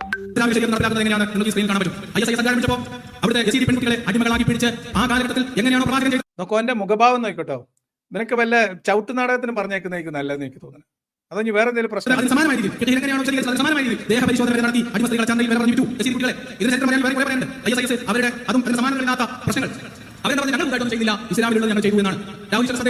ഈ രീതിയിലുള്ള ഈ തനതാത്വത്തിൽ ഇസ്ലാമിനെ ഇംപ്ലിമെന്റ് ചെയ്യാൻ ആഗ്രഹിക്കുന്ന ഏക വിഭാഗം ഇന്ന് ലോകത്തുള്ളത് സലഫിസമാണ്, വഹാബികളാണ്. അവരുടെ ആശയധാരയാണ് ബാക്കിയെല്ലാം. ISIS ഇസ്ലാം മുഹമ്മദ് ചെയ്ത താരതമ്യം അവിടെ കൊടുത്തിട്ടുണ്ട്. ഇതിന് ഞങ്ങളുടെ നാട്ടിൽ സൈക്കിളും എന്ന് പറഞ്ഞ ചിരിയെന്നാ പറയാം. ഞാൻ ISIS-ഉം ഇസ്ലാമിനെയും അല്ലെങ്കിൽ ISIS മുഹമ്മദിനെയാണ് താരതമ്യം ചെയ്തത്. മുഹമ്മദിന്റെ മാതൃകയിൽ, ഇസ്ലാമിക അധ്യാപനത്തിന്റെ തണലിൽ, ഖുർആനിക വാക്യങ്ങളുടെ വ്യാഖ്യാനങ്ങളിലാണ് ISIS പ്രവർത്തിച്ചത്. ISIS-ന്റെ പ്രവർത്തനങ്ങൾക്ക് ഖുർആനിൽ സാധൂകരണമുണ്ട്, മുഹമ്മദിന്റെ മാതൃകയിൽ സാധൂകരണമുണ്ട്. ഇതാണ് ഞാൻ പറഞ്ഞത്. ഇത് അടിമത്ത വിഷയത്തിലാണെന്ന് ഓർക്കണം കേട്ടോ. നമ്മൾ അടിമത്ത വിഷയത്തിൽ നിന്ന് മാറി ഈ വഹാബി ഗ്രൂപ്പിനെ വെല്ലുവിളിക്കുകയാണ്. അവിടെ ഞാൻ മുഹമ്മദിനും ISIS-നും ഇടയിൽ ഇവരുടെ സാക്ഷാൽ ഷെയ്ഖിനെ പ്രതിഷ്ഠിക്കുകയാണ്. മുഹമ്മദ് നബി ആണ് ഇവരുടെയൊക്കെ മാതൃക. ആരുടെ? ISIS-ന്റെയും വഹാബിയുടെയും മാതൃക. ISIS-ഉം വഹാബിയും ചെയ്തത്, മുഹമ്മദ് ബിൻ അബ്ദുൽ വഹാബും ISIS-ഉം ചെയ്തത് ഒരേ കാര്യമാണ്. ഒന്ന് പ്രാദേശികമായിരുന്നു, ഒന്ന് ഗ്ലോബൽ ലക്ഷ്യങ്ങളോട് കൂടിയുള്ളതായിരുന്നു എന്ന് മാത്രമേ ഉള്ളൂ. മുഹമ്മദ് ബിൻ അബ്ദുൽ വഹാബാണ് ISIS-ന്റെ പ്രചോദനം. മുഹമ്മദ് ബിൻ അബ്ദുൽ വഹാബിനും ISIS-നും പ്രമാണം മുഹമ്മദിന്റെ മാതൃകയാണ്, ഖുർആനാണ്, ഇസ്ലാമിന്റെ ഗ്രന്ഥമാണ്. ഞാൻ വെല്ലുവിളിക്കുന്നു, കേരളത്തിലുള്ള ഏതെങ്കിലും ഒരു വഹാബിനെ ഇസ്ലാമിക പ്രമാണം എന്താണെന്ന് തിരിച്ചറിയുന്ന ഏതെങ്കിലും ഒരു മൊയ്ലിയാരെ കൊണ്ടുവരൂ. ISIS ഇസ്ലാം അല്ലാന്ന് സൗദി പണ്ഡിതൻ ഫത്വ ഇറക്കിയിട്ട് കാര്യമില്ല, കിതാബ് തിരിയുന്ന പണ്ഡിതനെ കൊണ്ടുപോവാം. ഇവർക്ക് എവിടുന്നാണ് ഐഡിയോളജി കിട്ടിയത്? ഇബ്നു തൈമിയ്യയായിട്ട് ഇവർക്കൊക്കെ ഉള്ള ബന്ധം എന്താണ്? പൊക്കിൾ കൊടി ബന്ധം എന്താണ്? മുഹമ്മദ് ബിൻ അബ്ദുൽ വഹാബിന്റെ ഇപ്പൊ നിങ്ങൾ ISIS ഇസ്ലാം അല്ല എന്ന് പറയാൻ കൊണ്ടുവരാൻ ശ്രമിക്കുന്ന ന്യായങ്ങളൊക്കെ വെച്ചിട്ട് വഹാബിയും ഇസ്ലാം അല്ല എന്ന് പറയാം. മുഹമ്മദ് ബിൻ അബ്ദുൽ വഹാബ് ഇസ്ലാം ആണെങ്കിൽ ISIS ഇസ്ലാമാണ്. IS ഇസ്ലാം അല്ലെങ്കിൽ മുഹമ്മദ് ബിൻ അബ്ദുൽ വഹാബും ഇസ്ലാം അല്ല. കാരണം ഇവർ രണ്ടാൾ ചെയ്തത് ഒരേ കാര്യമാണ്, ഒരേ പിന്തുടർന്നത് ഒരേ പ്രത്യയശാസ്ത്രമാണ്, ചെയ്തു കൂട്ടിയത് ഒരേ മാതൃകയാണ്, ഒരേ പാതകമാണ്. അവരതിനു വേണ്ടി ഷർത്തും ഫർളും ഒപ്പിച്ചതും ഒരേ മാതൃകയിലാണ്. നിങ്ങൾ ജിഹാദിന് വേണ്ടി വലിയ ഷെയ്ഖ് പറയുന്നുണ്ടല്ലോ. ഞാൻ പറയുന്നത് ജുനൈദിന്, അൺമാസ്കിംഗ് അനോമലീസിനെ മൊത്തത്തിൽ വെല്ലുവിളിച്ചിട്ട് കാര്യമില്ല. ജുനൈദ് ഈ ആർജവം കാണിച്ച് ഈ 2 വീഡിയോ ചെയ്യാൻ ആർജവം കാണിച്ചതിൽ അതിൽ ആത്മാർത്ഥതയുണ്ടെങ്കിൽ, ആത്മവിശ്വാസം ഉണ്ടെങ്കിൽ ഈ വെല്ലുവിളിയെ കുറിച്ച് ജുനൈദ് വീഡിയോ ചെയ്യണം. ഈ വെല്ലുവിളി ഏറ്റെടുക്കാൻ ജുനൈദ് തയ്യാറുണ്ടോ? ഈ ജുനൈദിന് തയ്യാറില്ലെങ്കിൽ വിസ്ഡം ഇസ്ലാമിക് ഓർഗനൈസേഷന്റെ ഏതെങ്കിലും ഒരു നേതാവ് തയ്യാറുണ്ടോ? ഒസാമ ബിൻ ലാദന്റെ പേര് കേൾക്കുമ്പോൾ റഹ്മത്തുള്ളാഹി എന്ന് പറയുന്ന നിങ്ങൾ കേരളത്തിലെ നിങ്ങളെ നമ്പറൊന്നും ഇവിടെ ചെലവാവില്ല. അഷൈഖ് ഒസാമ ബിൻ ലാദൻ റഹിമഹുമുള്ളയാണ്. പല സലഫികൾക്കും അറിയോ? നിങ്ങൾക്ക് റഹിമഹുല്ലാറിന് എന്താ ദീൻ അറിയാവുന്നവർക്കറിയാം. അതുകൊണ്ട് ഈ വെല്ലുവിളി ഞാൻ ഓപ്പൺ ആയിട്ട് മുന്നോട്ട് വെക്കുന്നു. ഞാൻ അദ്ദേഹത്തിന്റെ ബാക്കി വാദങ്ങളോട് ഇത് കേൾക്കാം, എന്നിട്ട് നമുക്ക് ഈ വെല്ലുവിളി ഒന്നുകൂടി ആവർത്തിക്കാം. നമ്മള് ഈ ബ്രിട്ടീഷുകാർ തന്ത്രം ഉണ്ടായിരുന്നു. പണ്ട് സ്കൂളിൽ പഠിക്കുന്ന സമയത്ത് ഞാൻ പഠിച്ചൊരു സംഭവമാണ് ഈ ഭിന്നിപ്പിച്ച് ഭരിക്കുക എന്നുള്ളത്. ഇവരതിനിടയിൽ കൂടി സലഫികൾ വഹാബികൾ എന്ന് പറയുന്നത് എന്തിനാണെന്നറിയോ? ഇവിടെ കേരളത്തിലൊരു ഒരു വ്യവസ്ഥിതിയുണ്ട്. ഇപ്പം സമസ്ത, അതുപോലെ തന്നെ മുജാഹിദ് സംഘടനകൾ എന്ന് പറഞ്ഞാൽ കുറച്ച് സംഘടനകളൊക്കെ ഉണ്ട്. അപ്പോൾ ഇവനതിനിടയിൽ കൊണ്ടുപോയിട്ട് ഇട്ടിട്ടുണ്ടെങ്കിൽ കുറച്ച് സപ്പോർട്ട് എനിക്ക് കിട്ടുമല്ലോ എന്ന് എഴുതിയിട്ടാണ് ഈ പറയുന്നത്. എന്റെ ലിയാഖത്തെ, ഇത് മുസ്ലിം സമുദായത്തിനിടയിൽ അതിന്റെ പരിപ്പ് വേഗം തോന്നില്ല. നീ ഈ ഉടായ്പൊക്കെ നിന്റെ എമു ടി വി കൊണ്ടുപോയിട്ട് ഇറക്കിക്കോ, ചിലപ്പോൾ അവിടെ വേവ് ആയിരിക്കും, പക്ഷെ ഇവിടെ വേവില്ല. അങ്ങനെ കൃത്യമായിട്ട് അറിയുന്നതാണ് നീ അള്ളാഹുവിന് റസൂലിനെയും അവഹേളിക്കുന്നവരാണ്, നുണ പറയുന്നവരാണെന്നുള്ള വ്യക്തമായിട്ട് ധാരണയുള്ള ആൾക്കാരാണ്. അപ്പോൾ നീ അതിനിടയിൽ കൊണ്ടുപോയിട്ട് അത് വഹാബികൾ സലഫികൾ എന്നൊന്നും പറഞ്ഞിട്ട് കാര്യമില്ല, ഒന്നും വർക്കൗട്ട് ആകാൻ പോകുന്നില്ല. അപ്പൊ ഇവിടെ ഇവൻ പറഞ്ഞ കാര്യം എന്താ? ഇവിടെ ഞാൻ പറഞ്ഞ കാര്യം മുഹമ്മദ് ബിൻ അബ്ദുൽ വഹാബാണ് ഇന്ന് ലോകത്തുള്ള ഇസ്ലാമിക തീവ്രവാദ സംഘടനകളുടെ ആശയപരമായ ഗോഡ്ഫാദർ എന്നാണ്. ISISന്റെയും പ്രചോദനം മുഹമ്മദ് ബിൻ അബ്ദുൽ വഹാബാണ്. മുഹമ്മദ് ബിൻ അബ്ദുൽ വഹാബും സയ്യിദ് കുത്തുബും പിന്നെ അള്ളാന്റെ റസൂലും എല്ലാം കൂടെ ചേരുമ്പോൾ ഉണ്ടായി വരുന്ന ഒരു സങ്കര ഇനമാണ് ISIS. ഇതിനെ നിങ്ങൾക്ക് വേർതിരിച്ചെടുക്കാൻ കഴിയത്തില്ല. മുഹമ്മദ് ബിൻ അബ്ദുൽ വഹാബും ISISും പ്രചോദനം ഉൾക്കൊണ്ടത് ഒരേ ഫിഖ്ഹിൽ നിന്നാണ്, ഒരേ അഖീദയിൽ നിന്നാണ്. കോട്ടിങ്സും പുസ്തകങ്ങളും ഒക്കെ അത് ഏതെങ്കിലും യൂണിവേഴ്സിറ്റി സ്റ്റഡി ഒന്നല്ല, നല്ല മതത്തിന്റെ ഗ്രന്ഥത്തിൽ നിന്ന് നല്ല പെടക്കുന്ന തെളിവിളി എന്താ. ഇനിയും പറയാം, മനുഷ്യരെ കുഫർ ആരോപിച്ചിട്ട്, കുഫറും ഷിർക്കും ആരോപിച്ച് വിശ്വാസികളായി ജീവിക്കുന്ന മനുഷ്യരെ 10,000 മുസ്ലിങ്ങളെ കൊന്നൊടുക്കിയിട്ടാണ് മുഹമ്മദ് ബിൻ അബ്ദുൽ വഹാബ് ഈ വഹാബി തൗഹീദിലൂതിയ അറബ് രാജ്യം കെട്ടിപ്പടുക്കുന്നത്. നിങ്ങൾ ജിഹാദിന് ഇപ്പോൾ കൊടുക്കുന്ന വ്യാഖ്യാനം അനുസരിച്ച് നോക്കുകയാണെങ്കിൽ മുഹമ്മദ് ബിൻ അബ്ദുൽ വഹാബും ദീനിൽ നിന്ന് പുറത്താണ്. അതാണ് ഞാൻ പറയുന്നത്. ഇവിടുത്തെ സലഫികളോടുള്ള വെല്ലുവിളിയാണ്. ഇവിടുത്തെ സുന്നികൾക്ക് അറിയാം വഹാബികളാണ് ഈ തീവ്രവാദത്തിന്റെ ആശയപരമായിട്ടുള്ള ആണിക്കല്ല് വഹാബിസമാണെന്ന് അറിയാം. അവർ വിശ്വാസത്തെ പൊതുവിൽ അംഗീകരിച്ചിട്ടില്ലെങ്കിലും മുഹമ്മദ് ബിൻ അബ്ദുൽ വഹാബാണ് ഈ ഫിത്തന ഉണ്ടാക്കിയ ആള് എന്ന കാര്യത്തിൽ ഈ വഹാബികളല്ലാത്ത മുസ്ലിങ്ങൾക്ക് പ്രത്യേകിച്ച് ഒരു തർക്കമില്ല. ഇവിടുത്തെ AP EK സുന്നികളോട് നിങ്ങൾ ചോദിച്ചോ, ഇന്ന് ലോകത്തുള്ള തീവ്രവാദ സംഘങ്ങളുടെയൊക്കെ ആശയപരമായ അടിത്തറ മുഹമ്മദ് ബിൻ അബ്ദുൽ വഹാബിന്റെ കിതാബ് തൗഹീദിലും അദ്ദേഹത്തിന്റെ ജീവിതത്തിലും പ്രവൃത്തിയിലുമാണ് എന്ന് എല്ലാവർക്കും അറിയാം. അതുകൊണ്ട് ഞാൻ അത് നിങ്ങളുടെ മുമ്പിൽ വെക്കുന്നു. മുഹമ്മദ് ബിൻ അബ്ദുൽ വഹാബ് എന്ന് പറയുന്ന ആധുനിക മുസ്ലാമിക തീവ്രവാദത്തിന്റെ പിതാവ് എന്നറിയപ്പെടുന്ന മുഹമ്മദ് ബിൻ അബ്ദുൽ വഹാബ് ചെയ്തതും ISIS ചെയ്തതും ഇസ്ലാമാണ്. മുഹമ്മദാണ് മാതൃക. അതിനർത്ഥം ലോകത്ത് മുസ്ലിങ്ങളായി ജനിച്ച മുഴുവൻ ആൾക്കാരും ISകാരാണ് എന്നല്ല. അങ്ങനെ വക്രീകരിച്ചത് കൊണ്ട് കാര്യമില്ല. ISനെ തള്ളി പറയുന്ന മുസ്ലിങ്ങളുണ്ട്, പക്ഷേ ഇസ്ലാമിന് ISനെ പൂർണ്ണമായി തള്ളിക്കളയാൻ കഴിയില്ല. മുസ്ലിങ്ങൾക്ക് ഈ തീവ്രവാദത്തോടും യുദ്ധത്തോടും വെറുപ്പിനോടും എന്തിന് ഇപ്പൊ നിങ്ങൾ കാണിച്ചുകൊണ്ടിരിക്കുന്ന കോപ്രായത്തോട് പോലും പിന്നെ യോജിക്കാൻ കഴിയാത്ത എത്രയോ മുസ്ലിങ്ങൾ നമ്മുടെ നാട്ടിലുണ്ട്. അവർ ISനെ തള്ളി പറയും. ഇസ്ലാമിക ഭരണകൂടങ്ങളിൽ പലതും മുസ്ലിം ഭരണാധികാരികളിൽ പലർക്കും ISISനെ കണ്ണെടുത്താൽ കണ്ടുകൂടായിരുന്നു. അതിനൊക്കെ രാഷ്ട്രീയമായിട്ടുള്ള വേറെയും കാരണങ്ങളുണ്ട്. പക്ഷേ അഖീദ അനുസരിച്ച് മുഹമ്മദ് ബിൻ അബ്ദുൽ വഹാബും അതേപോലെ തന്നെ ഇവരുടെ എന്തായിരുന്നു അവരുടെ നേതാവിന്റെ പേരെന്താണ്, അബൂബക്കർ അൽ ബാഗ്ദാദിയും പിൻപറ്റിയത് ഒരേ ഇമാമിന്റെ അഖീദയാണ് എന്ന കാര്യത്തിൽ യാതൊരു സംശയമില്ല. തെളിവ് നമ്മൾ ഇഷ്ടം പോലെ തരാം. കൊട്ടക്ക് പെടക്കുന്ന തെളിവുകൾ തരാം. ഒരു വഹാബി രംഗത്ത് ഇങ്ങോട്ട് വന്നാൽ മതി, നമുക്ക് ഒരു പരിപാടി സംഘടിപ്പിച്ചിട്ട് അത് ചെയ്യാം. ഓക്കെ, അപ്പൊ നിങ്ങൾ തയ്യാറുണ്ടെങ്കിൽ അറിയിക്കണം. ജുനൈദെ മോനെ, നീ അതിന് റിപ്ലൈ തരണം. ഇവിടുന്ന് കുത്തിത്തിരിപ്പിനുള്ള സാധനങ്ങൾ കട്ടുമുറിച്ചുണ്ടാക്കിയിട്ട് അറ്റം ചെത്തി മൂട് കൂർപ്പിച്ച് തയ്യാറാക്കിയെടുക്കുന്ന ഈ കുക്കിഡ് പരിപാടികളും കുത്തിത്തിരിപ്പ് ആശയങ്ങളുമായിട്ടൊന്നും ഈ വഴി വരേണ്ടതില്ല. അതുകൊണ്ട് ഇപ്പൊ കമന്റ് ബോക്സിൽ ഇരുന്ന് കുത്തിത്തിരിപ്പ് മെഴുകുന്നവർക്ക് നമോഭാഗം എന്ന് മാത്രമേ പറയാനുള്ളൂ. അപ്പോ ഇതാണ് എനിക്ക് മുന്നോട്ട് വെക്കാനുള്ളത്. ഇനി അദ്ദേഹത്തിന് എന്തോ ഒരു കാര്യം കൂടി പറഞ്ഞ് അവസാനിപ്പിക്കാൻ. ISIS എന്ന് പറയുന്നത് പ്രവാചകൻ മുഹമ്മദ് നബി സല്ലല്ലാഹു അലൈഹി വസല്ലം എന്താണ് പഠിപ്പിച്ചത്, എന്താണ് അദ്ദേഹം കാണിച്ചു കൊടുത്തത്, അത് തന്നെയാണ് ISIS ചെയ്യുന്നത്. ISIS ചെയ്യുന്ന കാര്യങ്ങൾ പരിപൂർണമായിട്ടും ഇസ്ലാമാണ്. ഇസ്ലാമിന്റെ ശരീഅത്തനുസരിച്ചിട്ടുള്ള അതേ കാര്യങ്ങൾ, ഒരു വള്ളി പുള്ളി അങ്ങോട്ട് മാറാതെ കറക്റ്റാണ് ISIS ചെയ്യുന്നതെന്ന് അവൻ പറയുന്നത്. ഇസ്ലാം പറയുന്ന കാര്യങ്ങൾ എന്ന് മാത്രമല്ല, ഞാൻ ഒന്നുകൂടി കടത്തി പറയാം, മുഹമ്മദ് ബിൻ അബ്ദുൽ വഹാബ് ചെയ്തത് തന്നെയാണ് ICC. മുഹമ്മദ് നബി ചെയ്തത് തന്നെയാണ് അബ്ദുൽ വഹാബ് ചെയ്തത്. അപ്പൊ മുഹമ്മദ് ബിൻ അബ്ദുൽ വഹാബും ISISും മുഹമ്മദും ഒക്കെ ചെയ്ത ഒരേ കാര്യമാണ്. അതിന്റെ തെളിവ് ഖുർആനാണ്, അതിന്റെ വിശദീകരണമാണ്. സംശയം ഉണ്ടെങ്കിൽ നിങ്ങൾ വന്നോളി, നമുക്കിതൊക്കെ ഒന്ന് പരിശോധിക്കാം, തെര്യപ്പെടുത്താം. ഇനി ഞാൻ ഇവിടുന്നും തേഞ്ഞൊട്ടുന്നത് നാട്ടുകാരെ കാണിക്കാൻ നിങ്ങൾ അവസരം ഒരുക്കണം. അത് ലൈവായിട്ട് തന്നെ കാണിക്കുകയും വേണം. പിന്നെ കുറെ ദിവസം കഴിഞ്ഞിട്ട് വന്നിട്ട് ISISന്റെ കാര്യത്തിൽ ലിയാഖത്ത് തേഞ്ഞൊട്ടി എന്ന് പറഞ്ഞിട്ട് നിലവിളിക്കുമ്പോൾ അത് ആളുകൾക്ക് വിശ്വാസം വരില്ല. അതുകൊണ്ടാണ്. അപ്പൊ അതുകൊണ്ട് നിങ്ങൾ ആരാ വരുന്നത് എന്നൊന്ന് മുൻകൂട്ടി അറിയിക്കുക. നമുക്ക് പരിപാടി സെറ്റാക്കാം. മുഹമ്മദ് ബിൻ അബ്ദുൽ വഹാബ് ചെയ്തതും ISIS ചെയ്തതും ഒന്ന് തന്നെയാണ്. അത് ഇസ്ലാം തന്നെയാണ്. മുസ്ലിങ്ങൾക്ക് അതിൽ വിയോജിപ്പുണ്ട്, പല മുസ്ലിങ്ങളും അതിനെ എതിർക്കുന്നുണ്ട്, കണ്ടം ചെയ്യുന്നുണ്ട്, അതൊക്കെ ശരിയാണ്. പക്ഷെ അത് ഇസ്ലാമാണ്, അതും ഇസ്ലാമാണ്. ഞാൻ പറഞ്ഞതാണ്, ഇനിയും പറയും. അത് എല്ലാ മുസ്ലിങ്ങളും ഭീകരവാദികളാണെന്നോ, എല്ലാ മുസ്ലിങ്ങളും ISISന്റെ ആൾക്കാരാണെന്നോ, എല്ലാ മുസ്ലിങ്ങളും ഇല്ലായ്മ ചെയ്യപ്പെടേണ്ടവരാണ് എന്ന വലതുപക്ഷ തീവ്രവാദ ഫാസിസ്റ്റ് സംഘത്തിന്റെ അതേ വാദമാണ് എന്ന ഞങ്ങളുടെ ആ ചെപ്പടി വിദ്യ കയ്യിൽ വെച്ചാൽ മതി എന്ന് മാത്രമാണ് കാര്യത്തിൽ പറയാനുള്ളത്. അതുകൊണ്ട് ഈ കാര്യത്തിൽ ഈ വെല്ലുവിളി ഏറ്റെടുത്ത് ജുനൈദ് വരുമോ ഇല്ലയോ എന്ന് നമുക്ക് കാത്തിരുന്ന് കാണാം എന്ന് മാത്രം പറഞ്ഞുകൊണ്ട് ഇന്നത്തേക്ക് ഞാൻ അവസാനിപ്പിക്കുകയാണ്. നാളെ